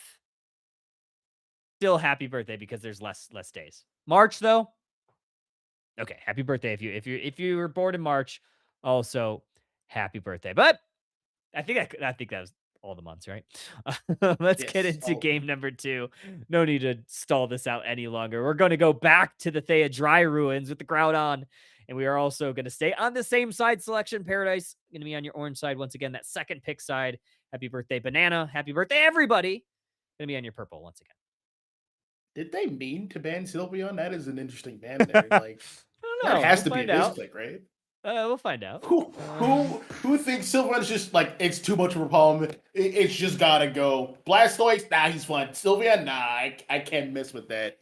But they are going to take the first pick on Greninja. Oh, wait, no, I lied. They're taking Blastoise again, which means counters for Blastoise imminent. I mean, yeah, there's not a ton of them, but I mean, Paradise was able to deal with it quite a bit. I think they're gonna probably go back to the same drawing board, right? Umbreon did a Yup. great job of mean looking. Virago did a fantastic job of the blocks and the heavy slams to avoid a lot of the damage and avoid a lot of the crowd control. So I think we're probably gonna just see a lot of the same. We'll see if Bananas want to pick a speedster to maybe get to the back line. Should be a Something. it should be difficult though, honestly. Yeah, we're going to have Pirate King taking the Mimikyu for themselves, a potential problem because Birthday Bananas, they took the Greninja, so they're going to have to try something else over on Paradise. Oh, Azumarill will do the trick. It got recently buffed. The Whirlpool that Okay. has more healing, I believe more damage, so it is a diver in its own right, has speedster qualities. Let's see this last pick continue. I'd imagine it's going to be a range attacker. There's just the Sidroid still on board, Spirit Shackle. You have Venusaur, you have Inteleon. You have a Gengar that is different. They're going to change up Okay. MOs. Okay, we got the Gengar. Yeah, I'm a little scared if I'm Happy Birthday Banana, especially with a Gengar looming. We'll see if this thing is able to get the levels that it needs. Notoriously, Gengar not great in the early game, but if you can continuously get those levels and stay ahead, it's one of the most snowbally Pokemon there is. Yeah, especially with the Hex build. This looks like it's going to be the jungler there for Paradise. Over on Birthday Banana, I imagine either Galarian Rapidash or Palmon's going to be the jungler over there. And it's going to be very important for that early gank to get started. Yeah, it's really, really important. I do love the pivot here for the Bananas, though, to grab that Rapidash. I think Rapidash is just so fun to watch, especially like a good Rapidash player being able to dive into the back line, hit those smart strikes, stun up the enemy team, because that stun is kind of a long stun, especially for a speedster. Absolutely. I'd imagine Paradise saw some more dives over on Birthday's picks. They're like, all right, we can't go Greninja for the next game. They're too ready for that. Let's pick some mons that are kind of isolated, are kind of standoffish, can play off angles, and they still have the Umbreon to fall back on. So that Rapidash is going to have to be very careful. Gotta be careful. Game number 2 of a round number 2 matchup. Happy birthday, Banana. Happy birthday, everybody. Going to be on your purple side. We are going to take that Galarian Rapidash to the central area. Paradise going to be on your orange side, and they are taking the Mimikyu, actually, to the central. Yeah, then we have Azumarill and Umbreon over to the top. We're going to have, Gengar at the bottom. He's going to go lane. Yeah. Is this a stacking Gengar by chance, or he's just that confident? I'm not sure. I'll have to go back to the footage to see what the items were on it. Snorlax playing pretty far forward. Secures go over to Happy Birthday Banana. Greninja poking some damage from afar. Virago getting low. Focus Band procs, though. That's going to keep them upright. Yeah, they have a wonderful lane partner in Umbreon and Snorlax, so it kind of fixes a lot of problems. You send anyone there with them, they're going to enhance them a lot. We have Azumarill getting level 4, getting some stacks in, having the Whirlpool. It won't quite go down yet. Rapidash has burst damage, but it doesn't have continuous damage. So it goes in and then out. When they go out, the other teams can go in. They have choices. KO's found on the bottom side. Greninja finding a pair. And now it's Paradise that plays a little far forward, and they get one to return on the top side. That should earn them at least a little bit of this Altaria family, enough to get Umbreon online. Pirate King in some trouble, but nice little mean look is going to keep this Rapidash away from Pirate King. All right, we have Mimikyu basing tag. Mimikyu kind of keeping the Rapidash in check right now. We have the Greninja here getting a lot of damage on that team, which makes sense. You don't have a Haunter yet to start snowballing, so they're going to be falling behind. On behind a little bit, yeah. You definitely would love to have your Haunter by the 8-minute mark. They are going to get it eventually, and they do get it there, but there it is. It's still a little bit low, if you ask me. But also, I guess, on the top side, Palmy still. So both teams kind of struggling to evolve early. Yeah, that's due to the who do they send to lane, so makes sense. We have Haunter. It has Hex. Oh, it's actually Dream Eater. There it is. Okay, they are going to early burst damage, not continuous. All right, they're going to do a full engage at the bottom. Snorlax going down first. You don't like to see that. Maybe Q's going to be next on the chopping block. that Dream Eater's not going to do enough, and that is Wow. a triple down there. That is a nice pickup for Happy Birthday Banana, and now it's going to enable them to push into this T1 goal zone. Greninja online, level 7 evolution. They're going to get that. Another 30 points in from the Wartortle. Evolutes to Blastoise and immediately helps pick up a KO. Make it 2. Galarian Rapidash prancing towards this T2, getting another stack. Yeah, I do see they broke the tier 1 pad a little bit early. I always like to see teams deal with the farm that's there at the 720 mark and then break that gold pad so the farm spawns back on their side for the next rotation. But a break's a break. They want to start getting control over this bottom objective. I believe, is it Regieleki or is it going to be a Reggie of Mystery? It is going to be Regieleki at the bottom. Okay. Yes, I actually don't. I like this break a little bit more now, knowing that it's a Regieleki, because now you have the opportunity to push this towards the T2 instead of the T1. 10 points in from this Rapidash, able to get another stack in. Blastoise is going to surf, but in a mean look, so that surf goes absolutely nowhere. Regirock earned from Paradise, and they're going to push their advantage into this top path. 10 points, followed by another 30. Looking for the 40. We'll see if we get it. Regieleki still trying to go into this home goal zone, or sorry, this T2 goal zone. Blastoise getting met by the Haunter. Shadow Ball, Dream Eater combination only takes it to half, and Blastoise should be able to get to safety. No, heavy slam, and Blastoise there it is. try to run away. There's that surf once again. No They're going to deal with 2. Eventually meets their demise.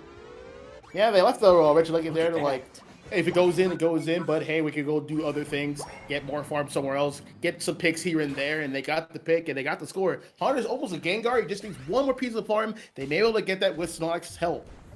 We're going to try to. There is And that there it blue is. buff, so that is a nice buff for this Gengar to have. Smart Strike's going to connect on them. Rapidash, level 10, does not have access to its Unite move. Must have used it earlier away from screen. Shadow Ball is going to miss the mark. Umbreon going to heal up that Gengar once again, and team are going to try to play this a little bit more cautiously, because I don't think you want to yield a KO on this Rapidash. Yeah, they're also going to Paradise is going to have to be very careful with this Greninja. It has the gap closing capabilities, and it has damage on its side. It is an attacker first and foremost. They do pass the damage check. Paradise, they have burst damage with the Mimikyu and the Grand Gengar.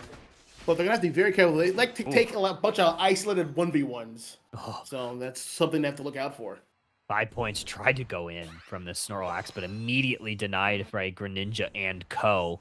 Now Blastoise is going to try to zone away this Gengar. Surf's going to miss the mark a little bit wide right, but Rapidash going to put them in the triangle geometry being played by Happy Birthday Banana. Umbreon getting caught in a blender. It's a double KO for this Greninja.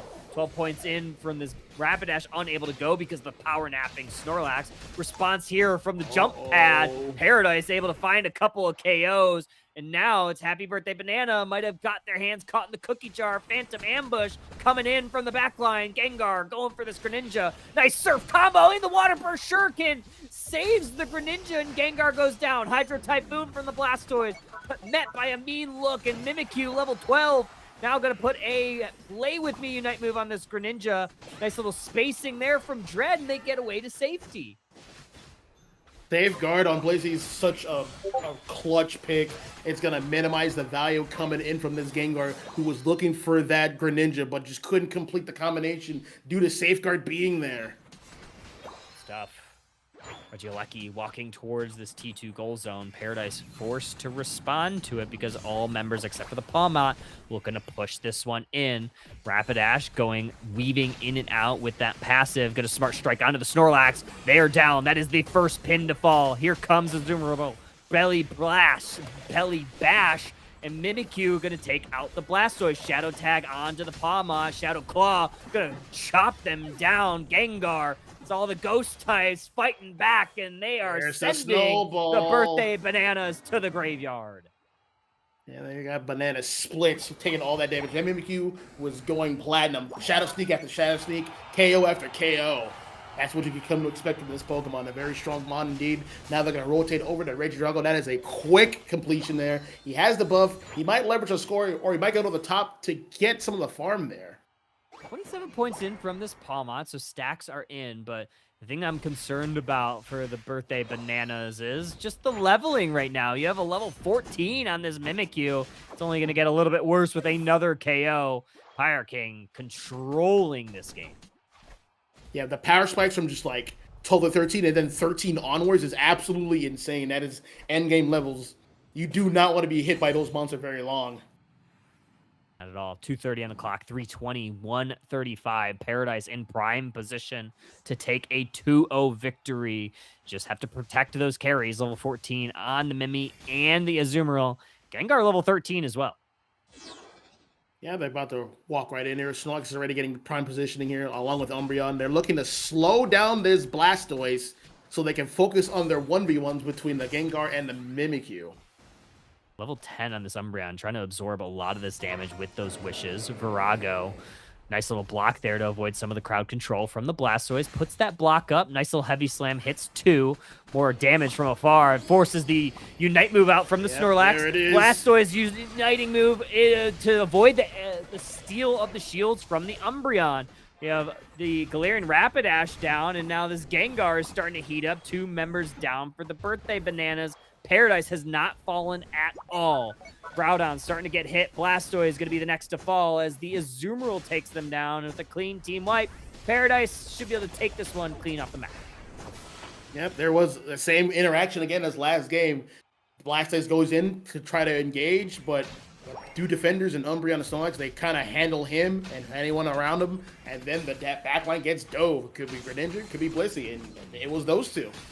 Houndour moving in. Took some damage, it did, but it was able to complete its mission, taking down that backline itself. Yeah, 50 points being held by this Gengar, hiding in the tall grass, seeing if they can enter in and maybe steal a score away from this Pawmot if they're not looking.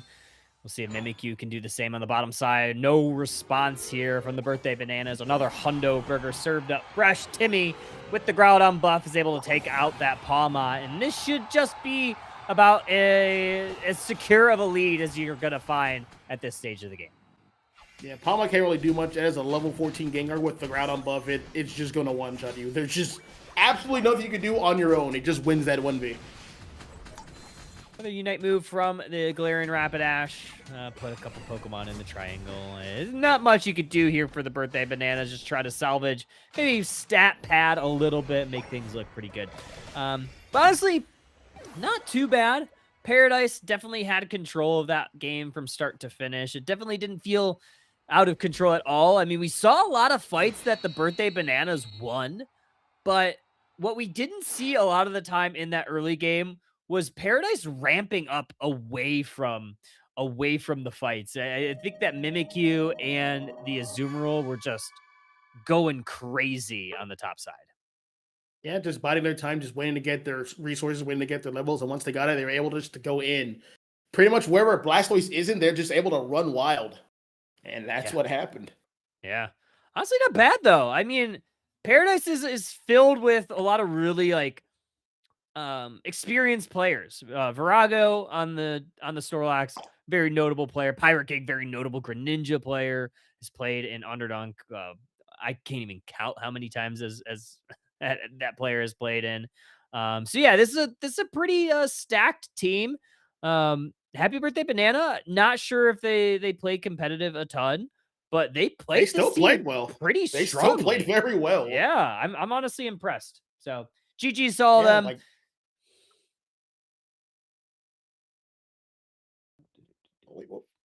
Yeah, we'll definitely say for Banana, they just need just more draft experience, and like that just comes with time.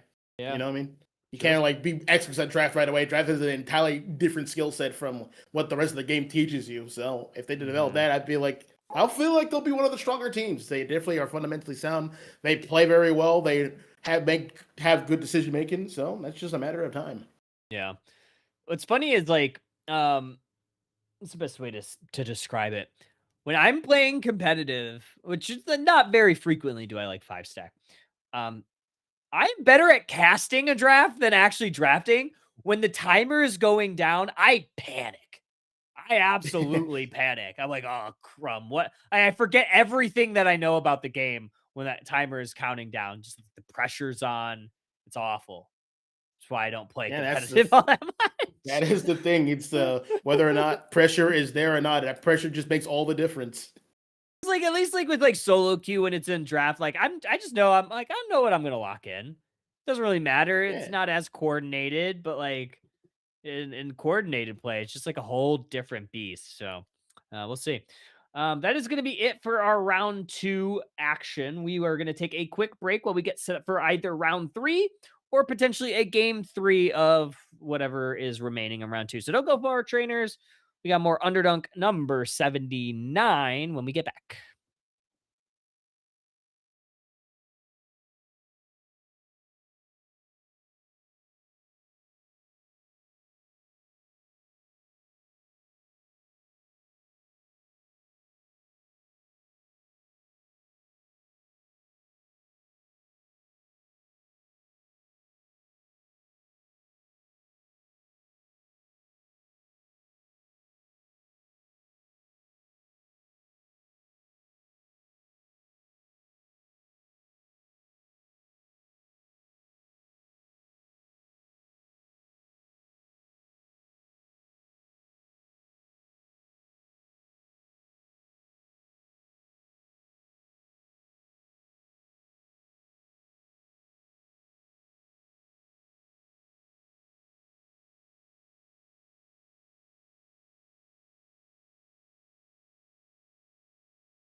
And we are back, trainers.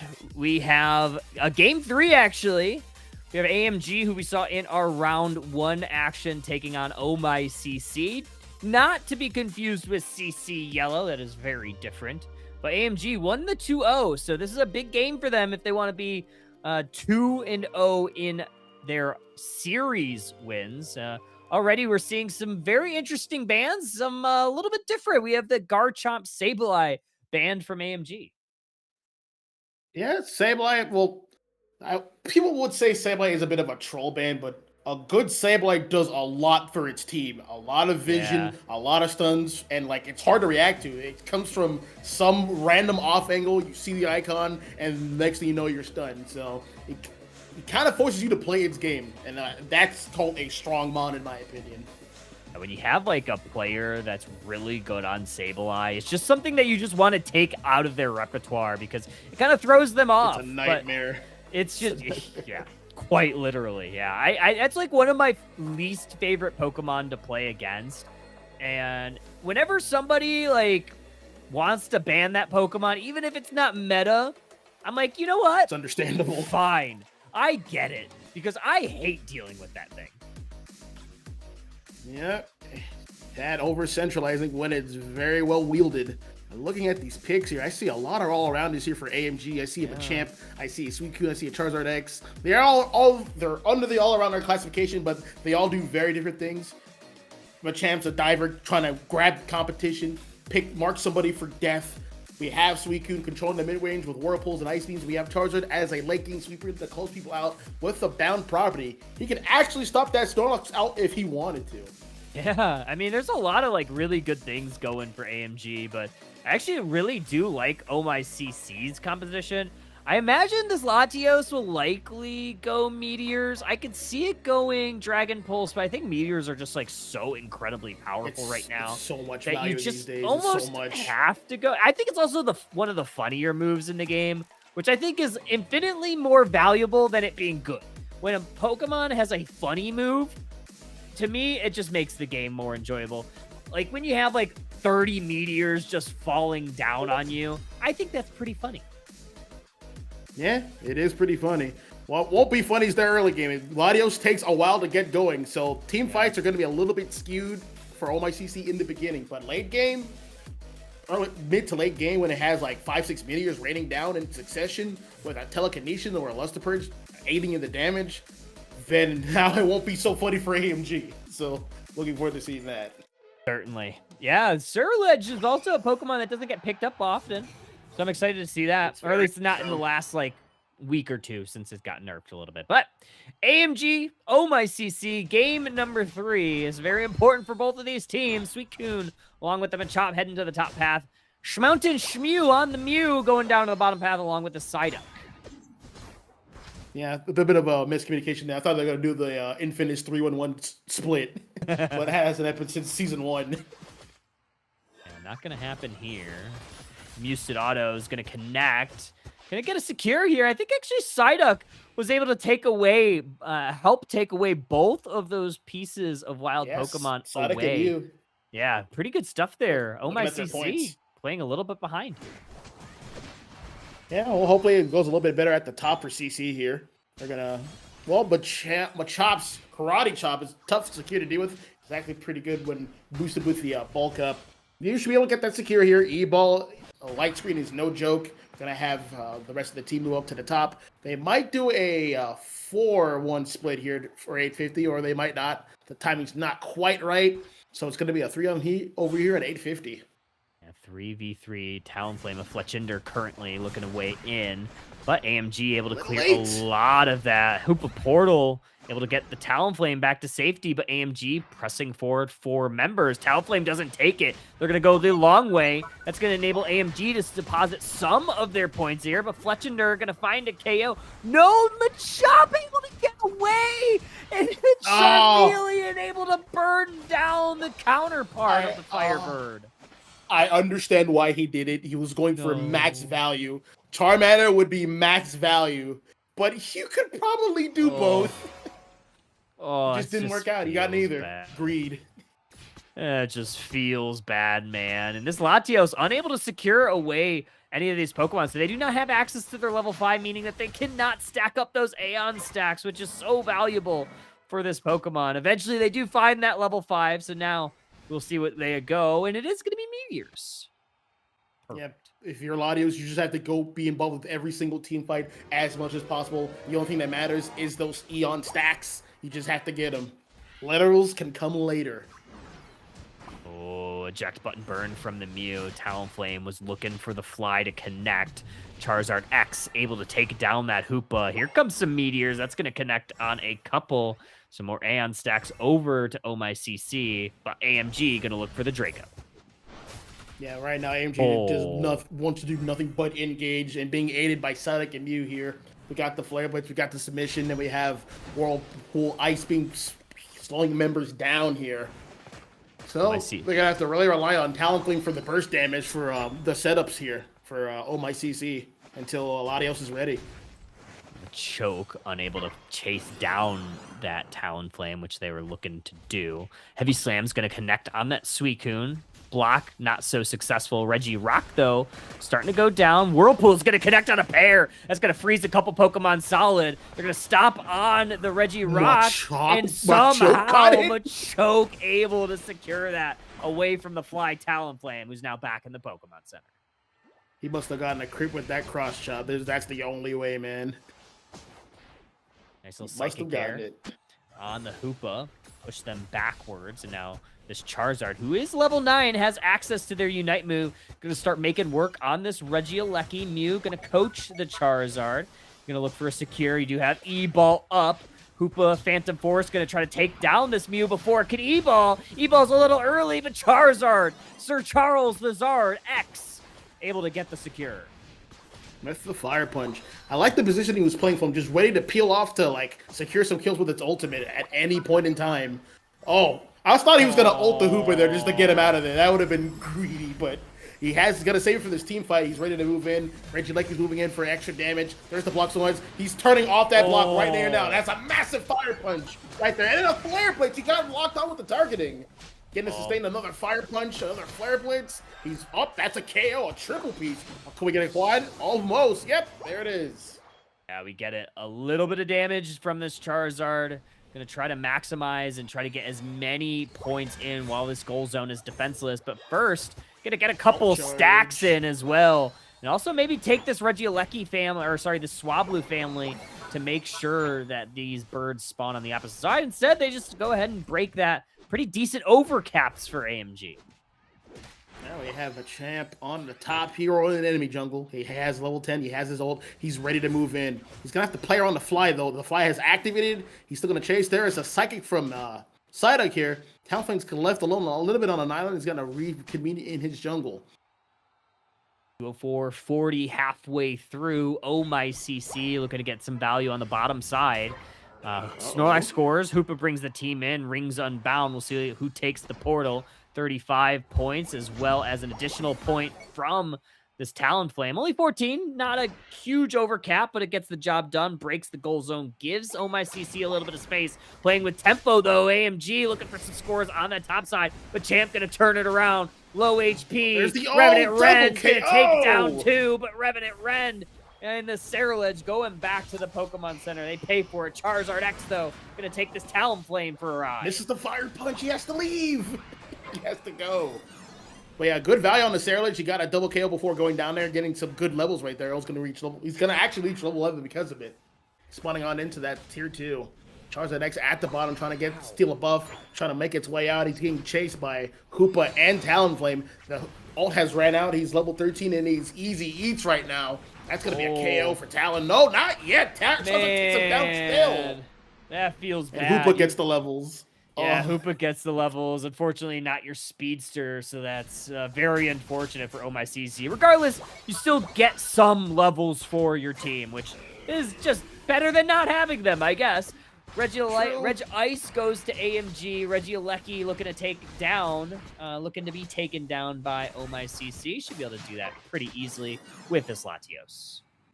If I count correctly, that was at least 5 meters, so that Latios should have at least 75 Eon stacks. Let's count it again. 1, 2, 3, 4, Not 4. Wait, that he has at least 50. He needs more. He needs more. Yeah. We're running down into the 2-minute mark. Yeah, they're going to try to focus on these wild Pokemon too. Top birds just spawn. Hoopa going to look for a nice little 40-point dunk in, denied by the Charizard. Into the submission, grabbed. Machamp. Good combination play from AMG to take that Hoopa back to the Pokemon Center. Suplex City. Gonna have Snorlax walking down here. Free farm. Kind of let his team know, like, hey, guys, there's free food. Let's try to get these Swablu and Altaria.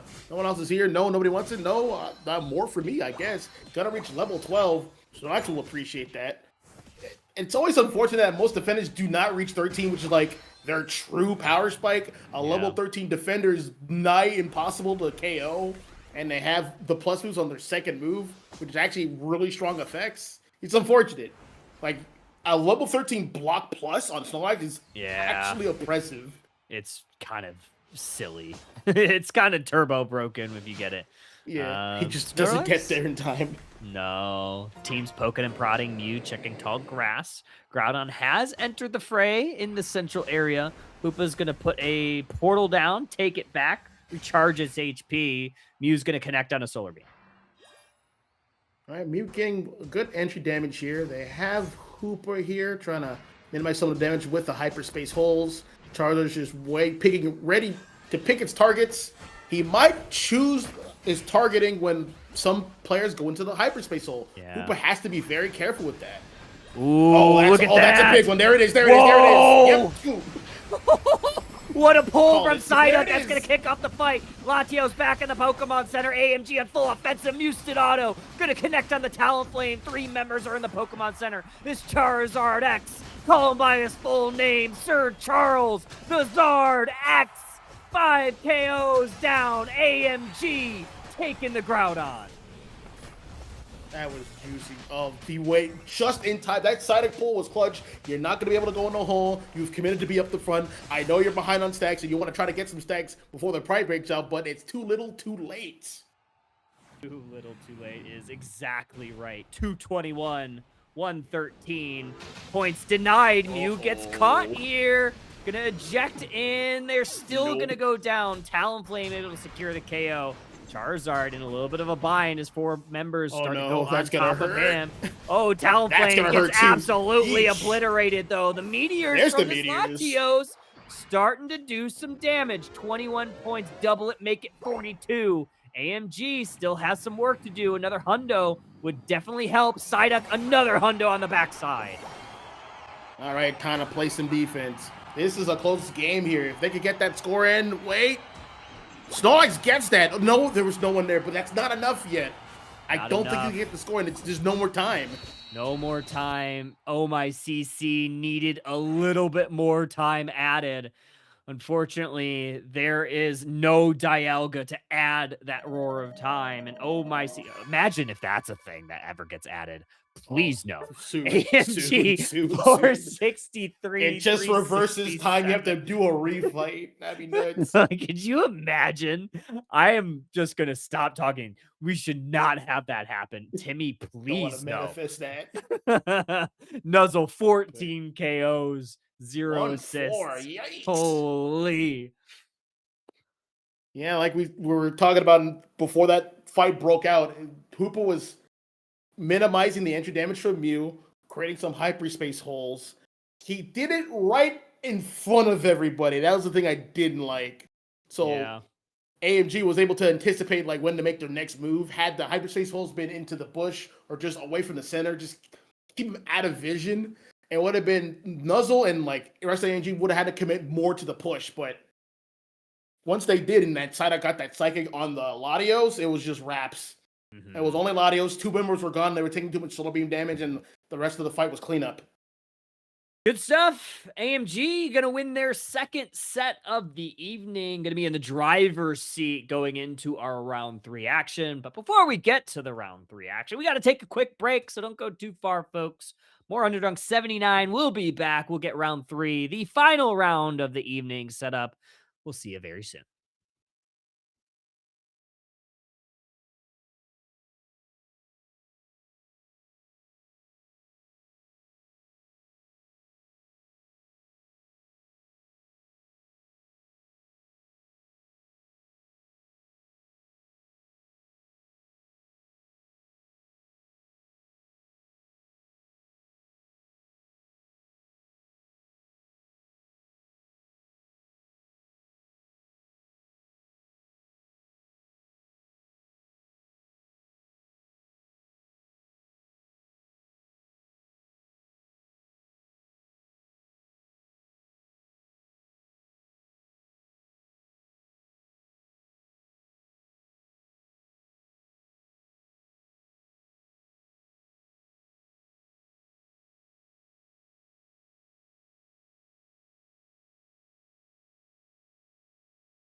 And welcome back in, trainers. We have one final matchup for you, and this is for all the marbles in the world. Well, I guess the whole marble thing was like so last year, but regardless, Underdunk 79 all coming down to this set. Paradise, along with AMG, both teams 2-0 going into our final set here. Both looking to make their stamp, looking to be that Underdunk 79 champion. This should be a pretty good one. I'm excited to see this one play out. Yeah, most definitely. You said marbles, and I thought, aren't Megastones basically marbles? That was like the whole gimmick, right? Kind of, yeah. They kind They of are. like They're basically marbles, yeah. I think you're right. I think you're very right on that. I've always thought, I was like, they kind of look like marbles. So, okay. Yeah, I maybe, thought, like, maybe wait, we're they're just cooking here. marbles. Yeah. But yeah, maybe we're trying to cooking see the here. champion here for 79 of Underdunk. Yeah. Two exciting teams. It's going to be Paradise and AMG. We just saw AMG closing out a strong, convincing game, diving in when they needed to dive in. These guys are smart. Don't make any mistakes in front of them. We've seen some like really good sets this evening. Thinking like AMG versus CC Yellow. Like AMG had like an amazing, like crazy hold in game 1 of that series. We saw Paradise go to game 3 and take that away from Division 4. So like these series have been really good. We've seen a lot of game 3s. I would imagine that we'll probably go the distance on this one as well, but time will tell. Paradise, AMG, Paradise taking that first pick, and already through the draft, well, the ban phase, we're already getting the ducks out of the way. Our ducks are not in a row, as Psyduck and Surfetch are in the ban phase.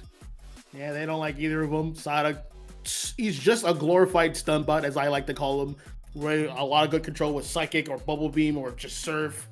Anything. It all just works out. It just controls too much space in the mid-range. Surfetch, really good with the tech. You can't quite KO it out. It just always has shields. Has a little bit more mobility with the Leaf Blade that's a common moveset.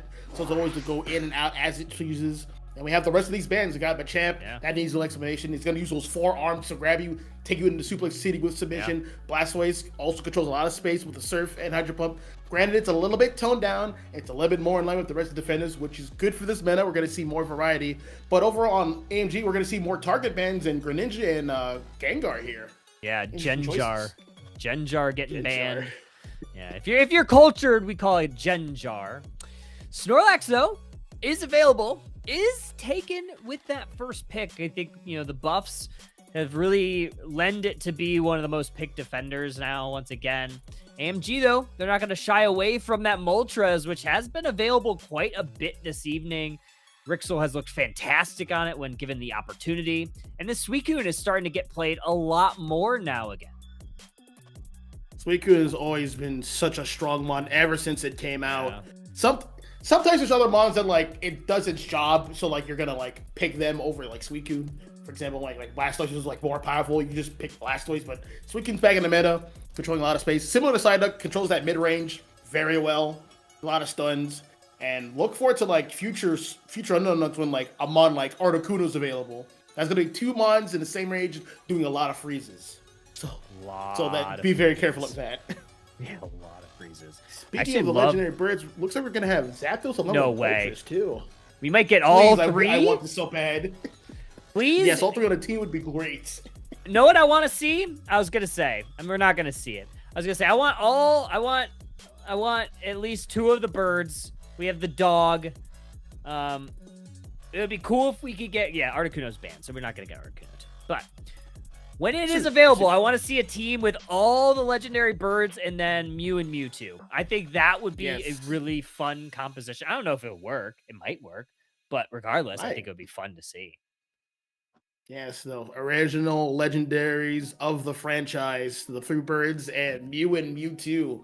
But this time we're going to have other mons filling in the role. We're going to have Trevenant, a wonderful defender. Trevenant's always been strong, very strong in my opinion. Personally, my favorite defender. Just epitomizes what everything a defender should be. A lot of control, so much stuns. You have One Hammer that combos into Horn Neutral, comes in the second hit of One Hammer. You have its ultimate. It has a built-in Focus Band passive. And then it can run regular Focus Band. It has mobility with X speed. It's just a very strong mon. And since Blastoise is toned down a bit and usually gets banned, and you get to see mons like this showing up. Yeah. So that's good.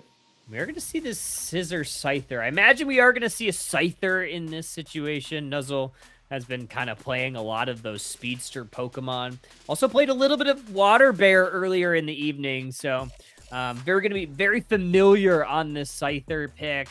Imagine mostly to try to shut down this Decidueye, make sure that they do not ramp up with those Spirit Shackles.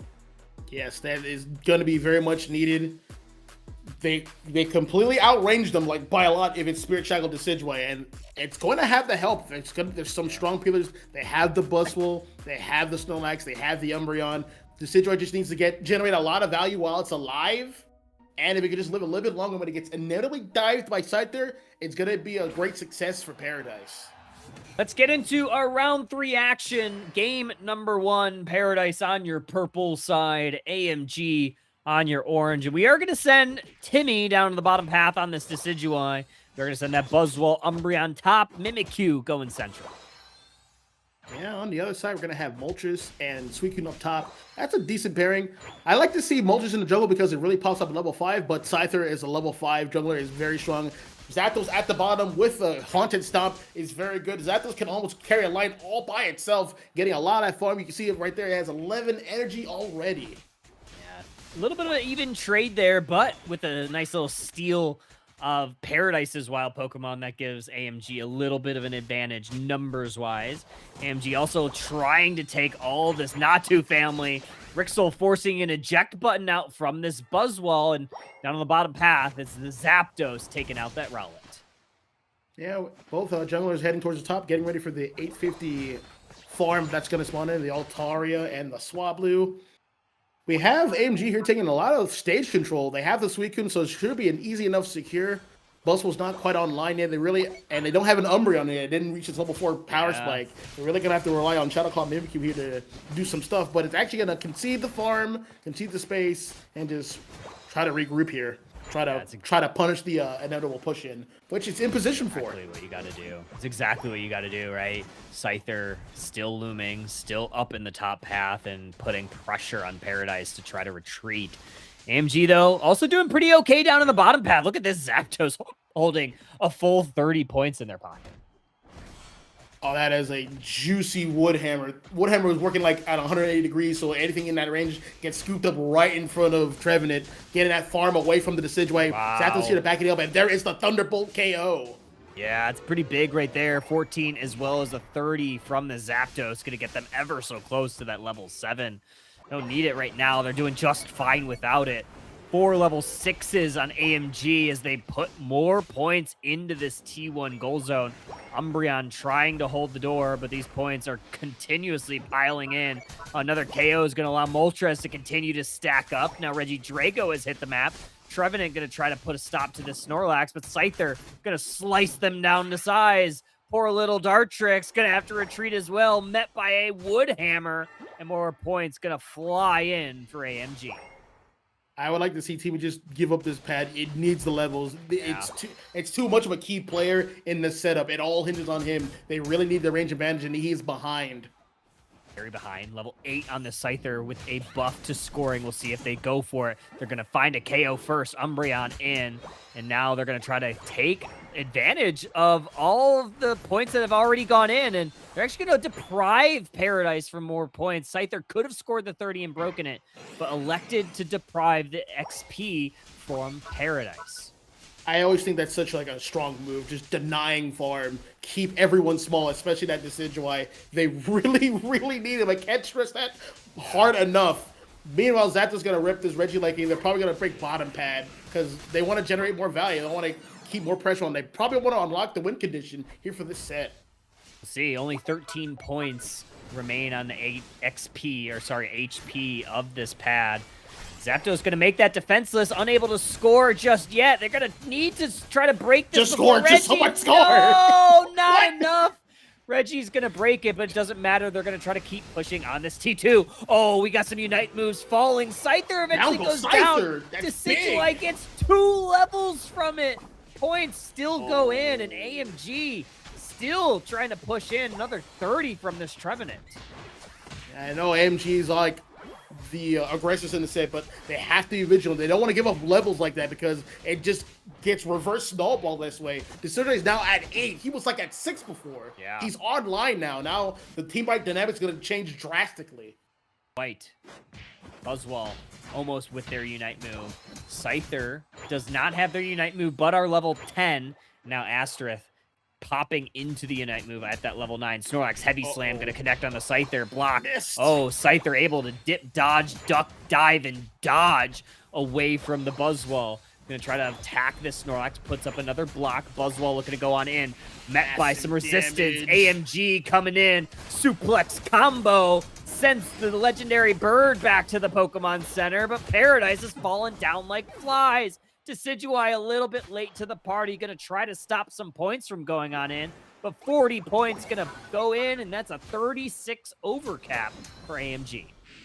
Yeah, whenever there's a team fight happening, Decidueye just needs to be there. I understand he was probably farming at the bottom, getting his levels. That is important. It's fine to concede some fights. You kind of have the point of the first 8 minutes is to prepare for the last 2. So if he was preparing, we'll take it.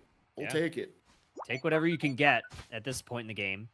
Another Reggie up in the top path. AMG going to take full advantage of this one. Scyther slicing it down. Moltres getting credit for it. And AMG really controlling the map. Yeah, we're going to have Paradise trying to do something here at the bottom. It is currently a 3v2. They're going to have to work very fast. There's the Mimikyu ult right on Zapdos, slowing down his ultimate, getting less damage there. We have Milook Umbreon with the Wish. Decidueye is here. It's going to ult in. It's going to get some good damage here. Scyther sees where it is. It can't go in quite yet. He is being guarded by the Umbreon. He's moving in. There it is. There's the Horn Leech. There is the stop right there. KO. Whoa, that's a flash. Nah, he's not getting away. There's no way there. No way. And yeah. KO. Good stuff there from Scyther. Going to take down 2. Snorlax going to try to block the path. AMG trying to press on forward. Points not going on in just yet. Oh, they do before Regieleki. This means this is a home walk in Lecky right now. Snorlax goes down. AMG still fighting forward with this Reggie Rock buff. We'll see if it tries to go in anymore. Nice little Horn Leech from the Trevenant. Gonna push this Umbreon away into the Phantom Forest, but here comes Suicune. Unite move from the legendary Beast. Zapdos, the only one to fall. Snorlax, nice little heavy slam, but 2 Pokemon are still down for Paradise. Another one falls. This Moltres is going up. Regieleki in the home base. AMG full send into home.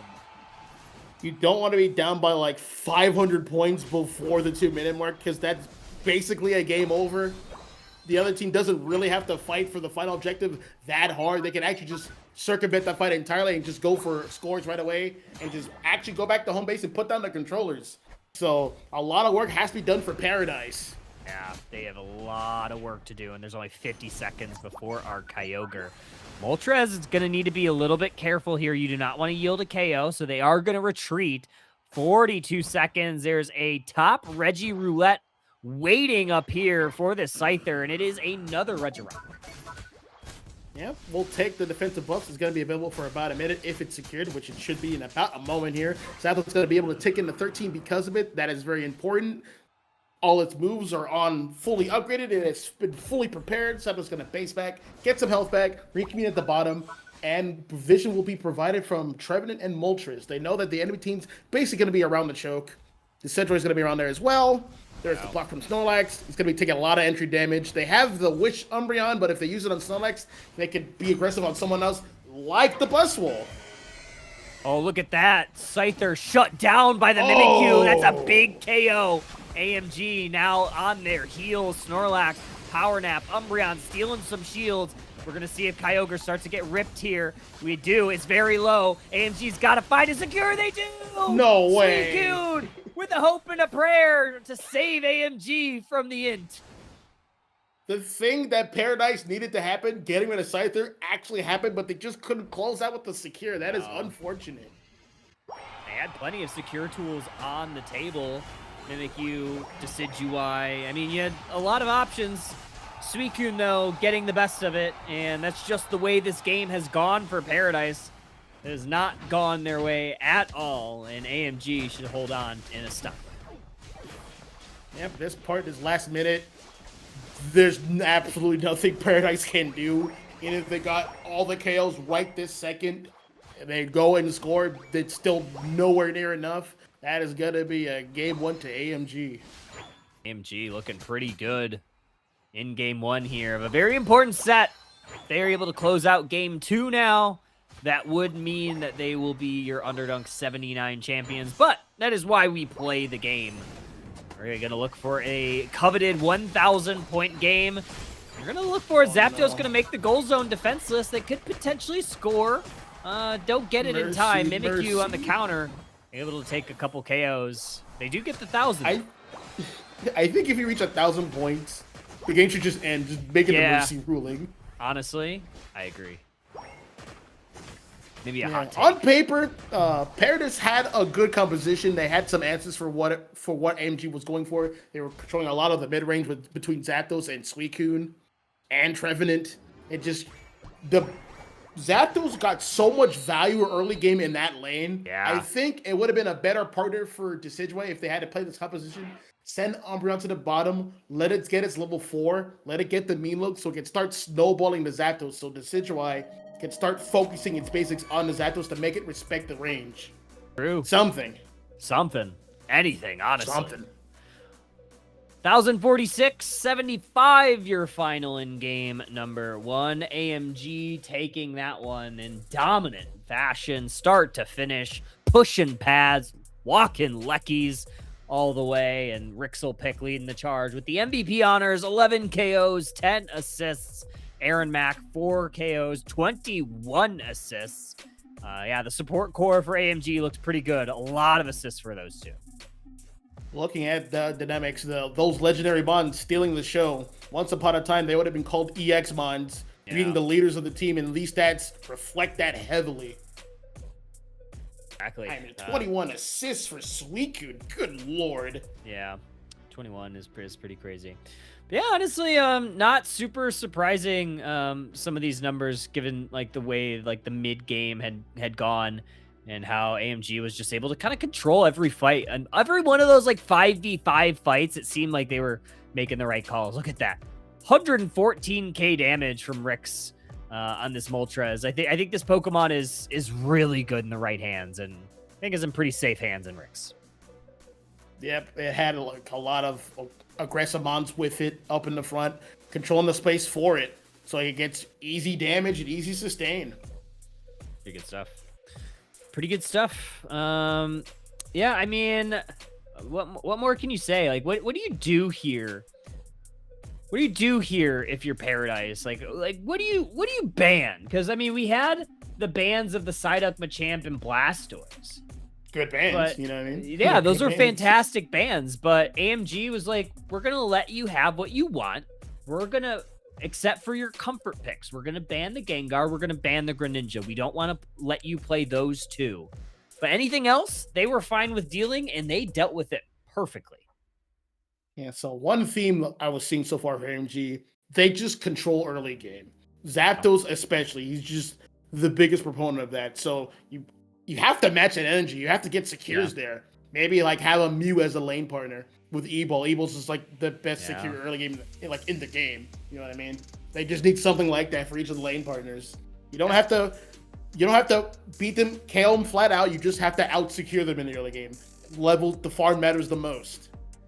Yeah, and that's where Decidueye struggles, is that early game. Everybody knows that Decidueye can take over games. It is an ADC after all. It does have quite a bit of range with that sniper ability of the Spirit Shackle, but it does stink in the early game. It doesn't have great secure. Yeah, you could get one here and there with Leafage if you're really good, but there's so many other Pokemon, especially when you're later in the evening when you're playing against really good teams that know how to play the early game. They're going to have a Pokemon that secures really well. So it's going to be infinitely harder to hit those skill shots to secure those early Pokemon away. Yeah, I still do think their composition is possible, but focusing on like the bottom lane like a bit longer. Snorlax can still absolutely work. He's going to take damage. That is inevitable. He's still going to have to manage his health. He's still going to have to avoid at least all 3 of the discharge waves when it's going to show up. I would like to see him focusing his tackle attacks on the secure or on Zapdos himself and have Decidueye follow up on that They're gonna take damage, but it's dirty work, but it needs to be done.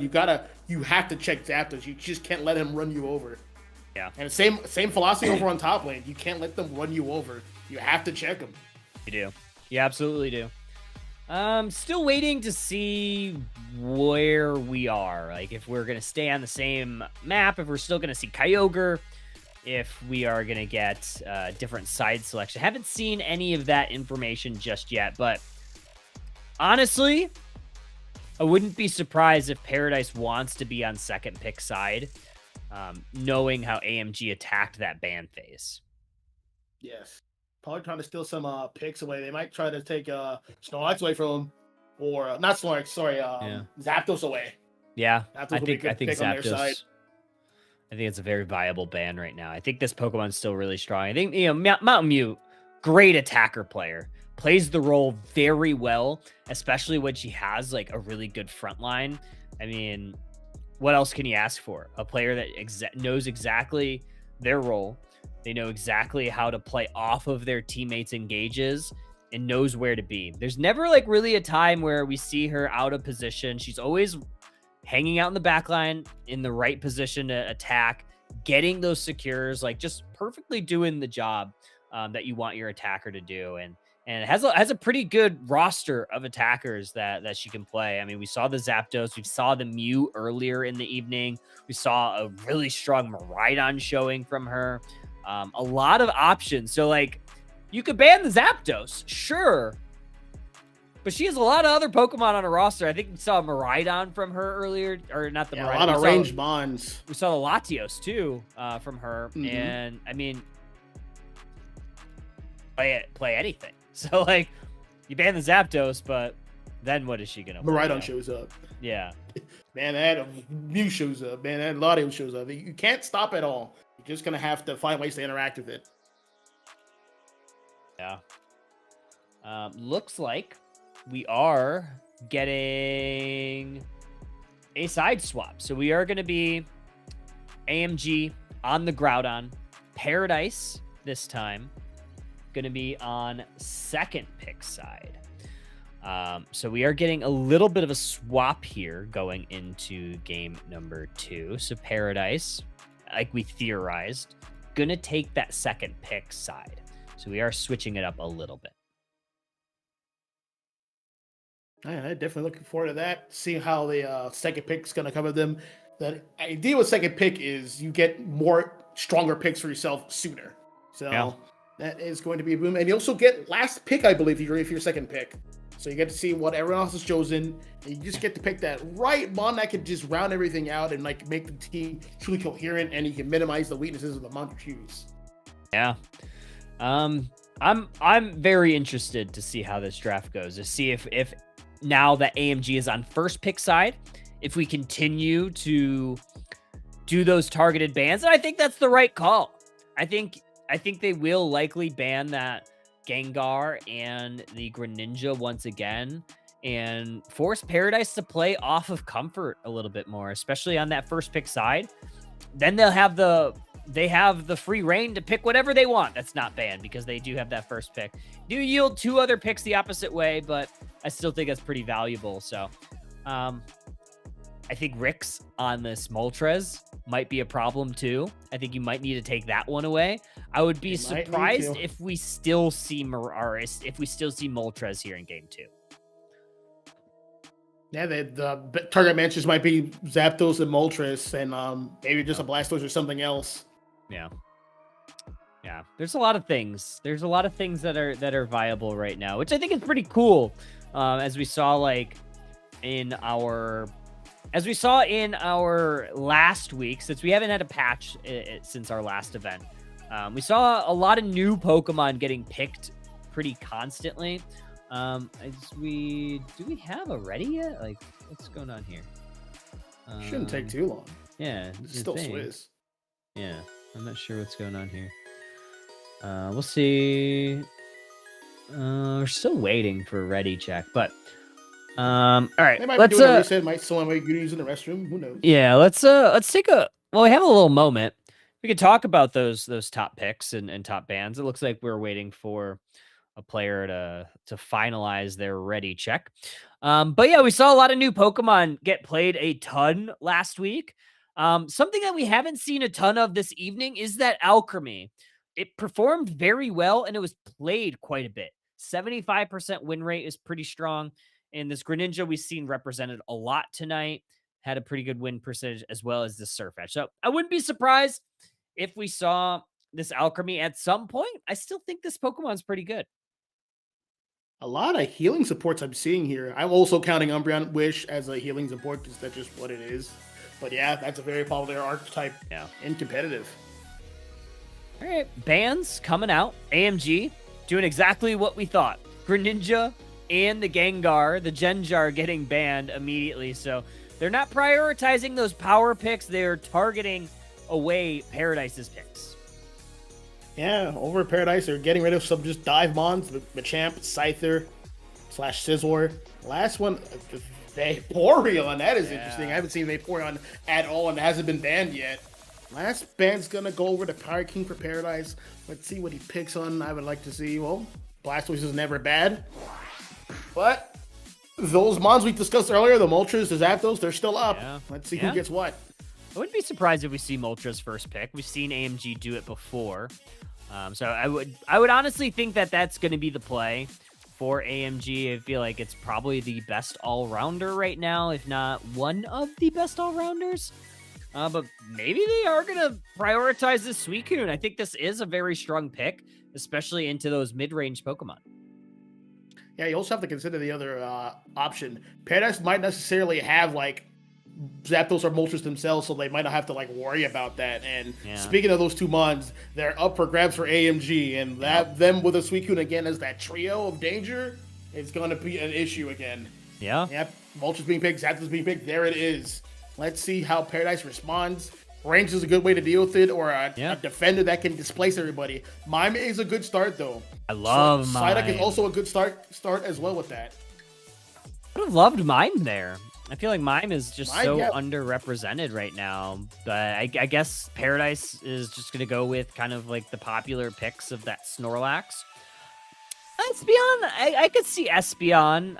I think you have a little bit of additional tools with that Unite move being kind of like that counter dive, which could kind of slow down this Moltres a little bit from those big moments.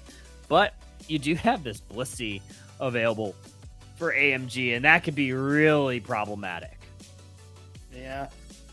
I believe they're going with the Espeon early scaling. They don't want to get ran over in the early game, which makes sense to me. Two picks, we have Glaceon, we have Blissey. Oh yeah, that comp wants to engage and they want to maintain their mid-range presence. Last pick to Paradise.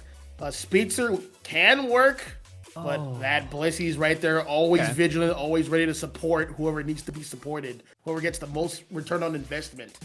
So one Speedster may not be enough. Yeah. So it really comes down to how well they play together. I actually wouldn't have minded that Talonflame that Pirate King was hovering there for a moment. I think Talonflame does really well into Glaceon, just knowing that you can avoid a lot of those Icicle Spears if that is what AMG wants to do, which is kind of the thought with a Blissey. I mean, you kind of ramp it up with that helping hand. But I still think Leafeon is really good. It can kind of shut down some of these early Pokemon. Yeah, they are. The Eevees are good early game. They kind of taper off in the late game, and unlike the legendary birds who just get stronger as time goes on, they're just that oppressive. It's gonna look, the early game could go either way. Both teams have good early games. Later game, I would say it's going to be in AMG's favor. But Paradise can snowball early enough and just keep the lead, keep the presence for long enough. It should be a different result here. Really should. I'm very excited. AMG looking almost unstoppable here in this evening's Underdunk. They are taking 3 legendary Pokemon as well as the Blissey Glaceon into our game 2. They can be crowned champions of Underdunk 79 if they win this match. Paradise looking to stop that here in game 2. But AMG going to be on your purple. Paradise going to be on your orange. We are taking Glaceon to the central area for AMG.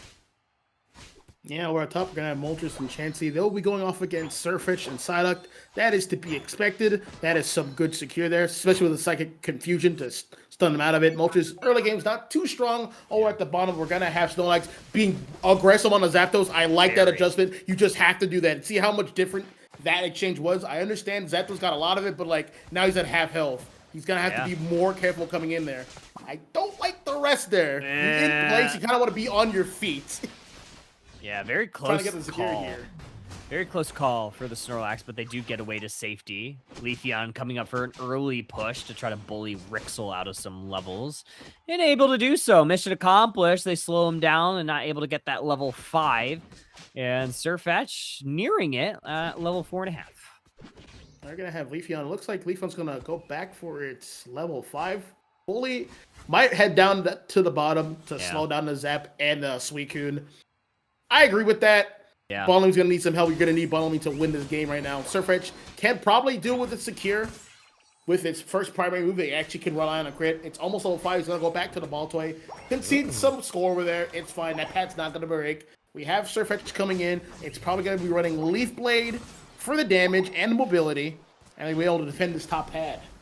And we have a Icy Wind on the Glaceon, so no Icicle Spears this time at least. A lot of burst damage from that ability. And Paradise actually doing pretty well down in the bottom path thanks to the help of that Leafeon who was able to get that level 6 already. So pretty good stuff there. Moltres able to close out a KO on the top side, taking out the Duck, the Psyduck, not the Surfetch. More damage falling from this Moltres. Eventually does take out the other Duck and makes their way towards the battle. All right, going to have Leafeon going back towards his jungle, trying to get his level 8. There is the KO on Zapdos. That is much needed. Now this is a completely different bottom fight. They might be able to rotate towards the Regidrago, so we can try to get some more entry damage, try to create more space. Glaceon's over on that side, waiting for an overextension, but it's not going to come quite yet. Leafeon's going to head towards the top, trying to slow down his Moltres. Moltres does not reach level 7, doesn't have Sky Attack just yet, which is going to be good. The thing about Sky Attack is the more mons it hits, the higher its defenses climb up. Yeah. So that adds into its sustain. Regidrago now getting worked on by AMG. Pretty quick work. Leafeon unable to respond, and Zapdos able to secure that. Scoring speed increases for that Pokemon. Still not level 7. 7-minute mark. Objectives starting to hit the map. 3v3 in the bottom side, and this Moltres is going to stack up a little bit because Surfetch was back in the Pokemon Center. Blissey almost level 8. That'll be very valuable for these fights. Paradise going to bush check. Snorlax playing pretty far forward. Regice on the menu. And Snorlax back to the Pokemon Center. Leafeon looking for a way in. Has access to the Unite move. Suicune does suss it out. And now AMG going to be able to secure. They do, if not for a good Espeon shot. That book check from Suicune saved their lives at the bottom. Down goes Psyduck. Yeah. He won't be safe. He's going back to the Pokemon Center. Snorlax going to have to play babysitter up front to try to dissuade this push. But Moltres is coming in for the 5-man push. I don't think they can do it all. There's another heavy slam. Glaceon's going to ult in. Down goes Espeon. Down goes Mormons, followed by Leafeon. This pad is theirs. Yeah, they're going to have a successful siege of this T1 goal zone, and it's going to allow this Moltres to stack up a little bit, maybe Zapdos as well. I don't remember if they were stacking, but regardless, they're going to get maximum overcaps here. 209.52 at your 6-minute mark. Yeah, I'm going to have Surfetch just like, well, I can't be a part of that. I'm just going to get some points in, 30 points up here, trying to minimize the damage point-wise a little bit.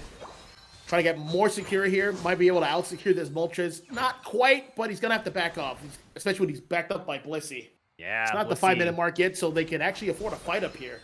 Yeah, Moltres going to steal that bit away as well. Blissey going to get another 2 points in. Helping Hand going to increase the speed of this Moltres, who's just going to use that for some damage. Here comes Psyduck, headache gauge, doesn't hit the mark. Another 2 points in for Blissey. Moltres trying to run away, but you can't run away from the dance. Emerald 2-step. Leafeon able to take a KO. They're going to take 2, because it takes 2 to tango. 213.82, and AMG starting to fall down. Yeah, that Moltres definitely overstayed its welcome. Couldn't get the 18 points in. That's just too much points to score very fast. And Oh, our what a backup showed play. up. Oh, that's the aggressive. There we go, KO. Yes, you have to do stuff like that. Go in for the kill. Another double KO on the Psyduck. What an eject button there from the Glaceon to ensure that they're able to get that Leafeon, who got their hands caught in the cookie jar, tried to capitalize off the KO of the Moltres.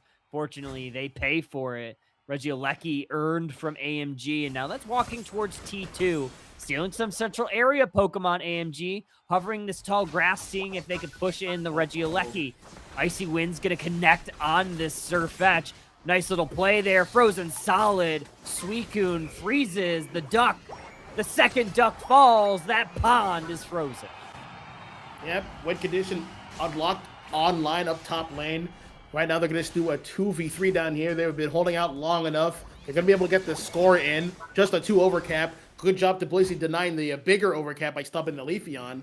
And they can see that path. The current score is going to be 332 to 122. And AMG's in good standings right now. Is that just a accidental eject button right there? Is that what I just saw? I think so. Yeah, very unfortunate. Nice little detect there. Surfetch is going to get to safety. But 330 mark, probably last moments for Unite moves from these squads. We'll see if we see a scuffle, the 330 mark. Nice little whirlpool there from the Snorlax. But, oh, we are going to have a pause. Looks like somebody may have disconnected. It might have been the cause of that accidental eject.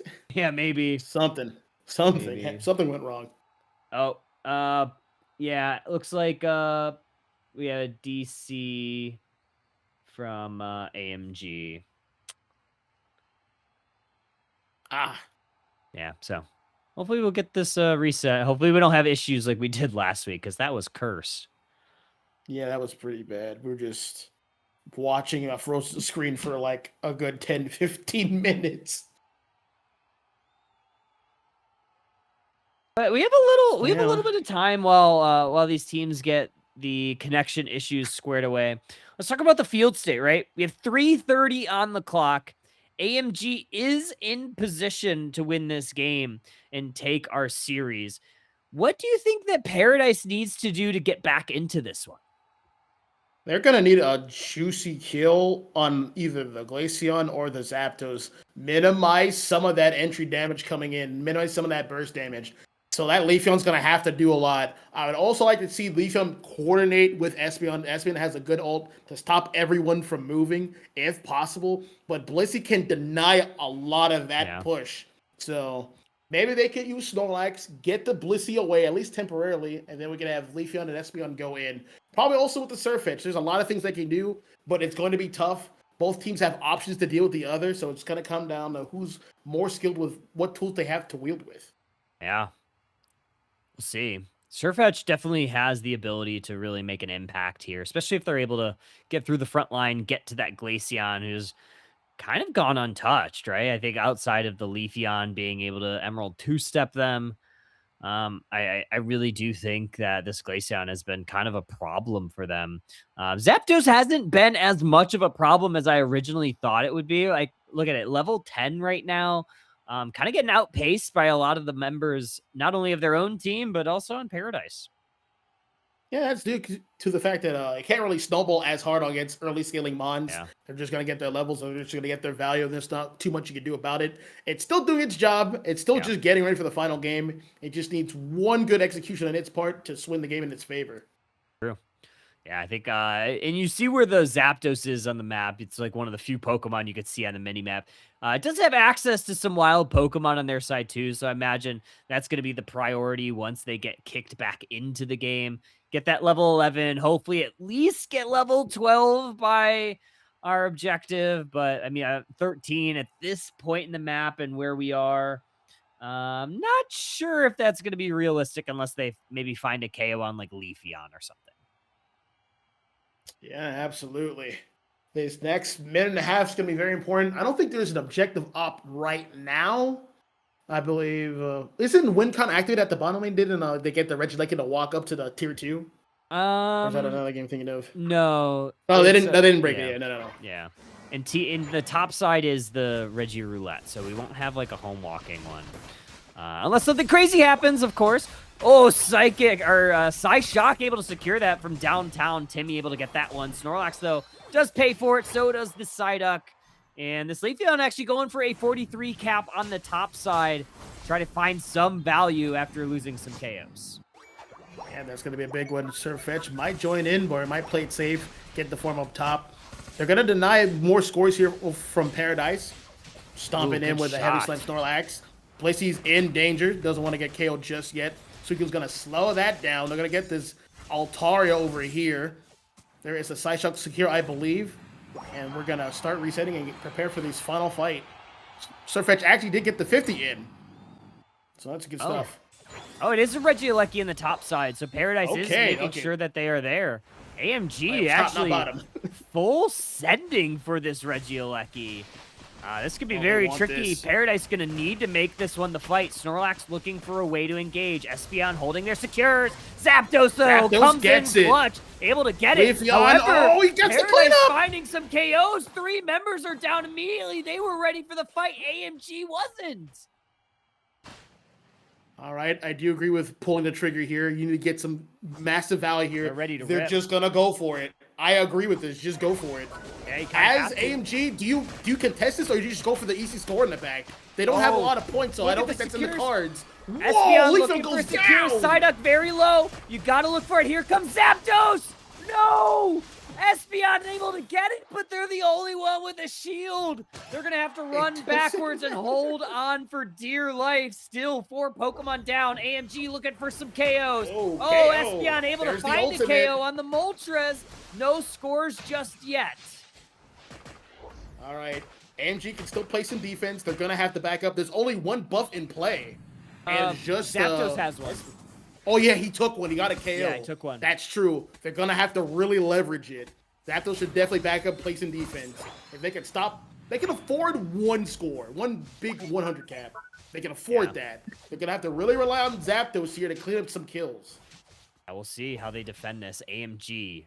They have done it before. They have made an amazing defensive stand in our Series 1. Do they have one more left in them? Paradise migrating towards this T2 on the bottom side, waiting for the entry point, waiting for the way in. Espeon, the lone holder of a Groudon buff for Paradise. Good engage from Snorlax. We're looking to go on in. Leafeon's going to be all over that. Glaceon setting the glacial stage. They're going on in. Here comes Moltres. Zapdos back in the Pokemon Center. Suicune also down. 50 points. Looking to go on in. Another Psyshock's going to connect. 50 points. That will do it. Paradise at the buzzer. They're going to gain the lead by 20 points. Wait a minute. Moltres is heading down. Wait. Okay. Wait a minute. Whoa. There's still time. I think there's still time. If they have buffs, they're going to get that score in. They have the buffs. Oh, they don't have enough. They don't have enough time for Blissey to get there, I don't think. 1 second, that's not going to be it. In the 100 points wasn't going to do it. Blissey had too much points. They had too much money.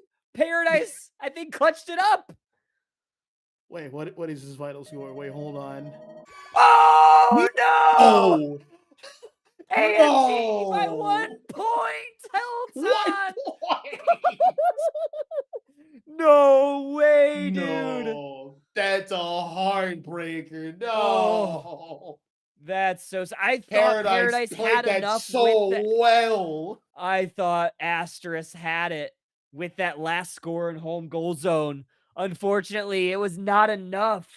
AMG holds on, and they're going to be your Underdunk 79 champs. Oh, what a good game. Paradise getting the cleanup at the top, at the Regieleki early enough. They spend the cash. They won the team fight. They got the rip. It cost them a lot of members. Espeon with the clutch up on the defense, dissuading the push. AG had to turn around. Zapdos got to the pad when the final fight did happen again. He overextended. Leafeon caught on to that, getting the KO. But then Glaceon got some picks, got the Brown and buff back, started getting some KOs, and there's just 2 members left on AMG and 1 left for Paradise. Surfetch did everything he could. He did everything correctly. It was 2 points short. Amazing. Absolutely cinema from this Underdunk. We may not have had a ton of teams competing this evening, but the quality of the matches was second to none. We had so many close calls, so many final defensive stands, an insane amount of counter pushes and heroics from everybody involved. What an incredible evening of Underdunk this was. Thinking about it again, if Moltres had one less point total, they would have lost because it would have been a tie, but Sirfetch'd got the score in first. Yeah. Or, well, no, because double time can't really have the 1 point. Well, yeah, double time, yeah. Or if they would have scored Blissey instead of the Moltres. Yeah. That would have lost them the game. Think about this. When we are talking about math, oh, maybe this overcap didn't matter. This overcap won't matter. Whoa. These types of games happen, and every dunk counts. If Paradise had a minimal overcap or a miscalculation on math early game when breaking a pad, that could have been the difference maker. But instead, AMG going to come out on top. Incredible stuff. That's going to wrap us up. Underdunk 79. What a showstopper. That is a great way to end it. Any final thoughts, GX2, as we wrap up the evening? The competition is fierce. That makes me excited for Underdog every single week. Yeah. Hopefully we can get a couple more teams to like sign up. We had, I believe, less than 8. Probably due to like people just doing other tournaments. This is like kind of like the season for it. We're like getting ready for like NAIC. We're getting ready for like last chance qualifiers. So things are like slowing down right now, but it should ramp up more afterwards. So looking forward to that. And looking forward to having more bonds into the pool. I know right now Typhlosion's banned. That is a formality. Arcudo's been banned for a bit, but it should be available soon. So looking forward to that. Yeah, pretty good stuff. For those that may not be aware, there's a couple tournaments going on this weekend. We have the MQL Summer Beat. I think registration's still open on that one. That will be over on MQL's channel as well as on Gotlu's channel, presented by Unity Clash. That'll be Saturday and Sunday. For the other tournament, there's also an EX Frontier Fearless tournament. I think there's only 32 teams competing. I believe that is closed. But that I believe is going to be on the EX Frontier Twitch channel Saturday, Sunday. Next week, we are going to have one more Underdunk. I believe we're still figuring out stream situation, but we are going to be running a double elimination Underdunk. At least that's the tentative plan. More to come, so stay tuned on all of the socials as well as in the Discord. Last but not least, last chance qualifiers. Not this weekend, but next weekend. Your last shot to enter into the World Championship Series. It's the last opportunity to qualify for Worlds through the Unite Championship Series. And it's going to all come down to this. 2 teams from North America have already qualified.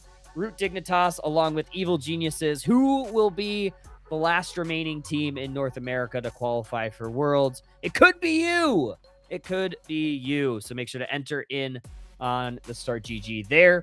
If you are competing in that tournament, there will be no day 1 broadcast on the official channels. There will be a day 2 broadcast from my understanding. I'm not positive on that. But for the day 1 coverage, there is no official stream. So if you could, very, very please and very, very much thank you. I will be reviewing the Start GG and trying to get at least one member from every team competing onto my friends list so I could do a broadcast for that, as Husky and I have done every unofficial broadcast this season. So please, if I send you a DM, and I don't have someone from your team, please, I would love to add someone from your team so we could spectate as many games as possible that Saturday. Outside of that, that is all we have. That is it for Underdunk 79. We will see you in a week. Until then, trainers, I hope y'all have a fantastic evening.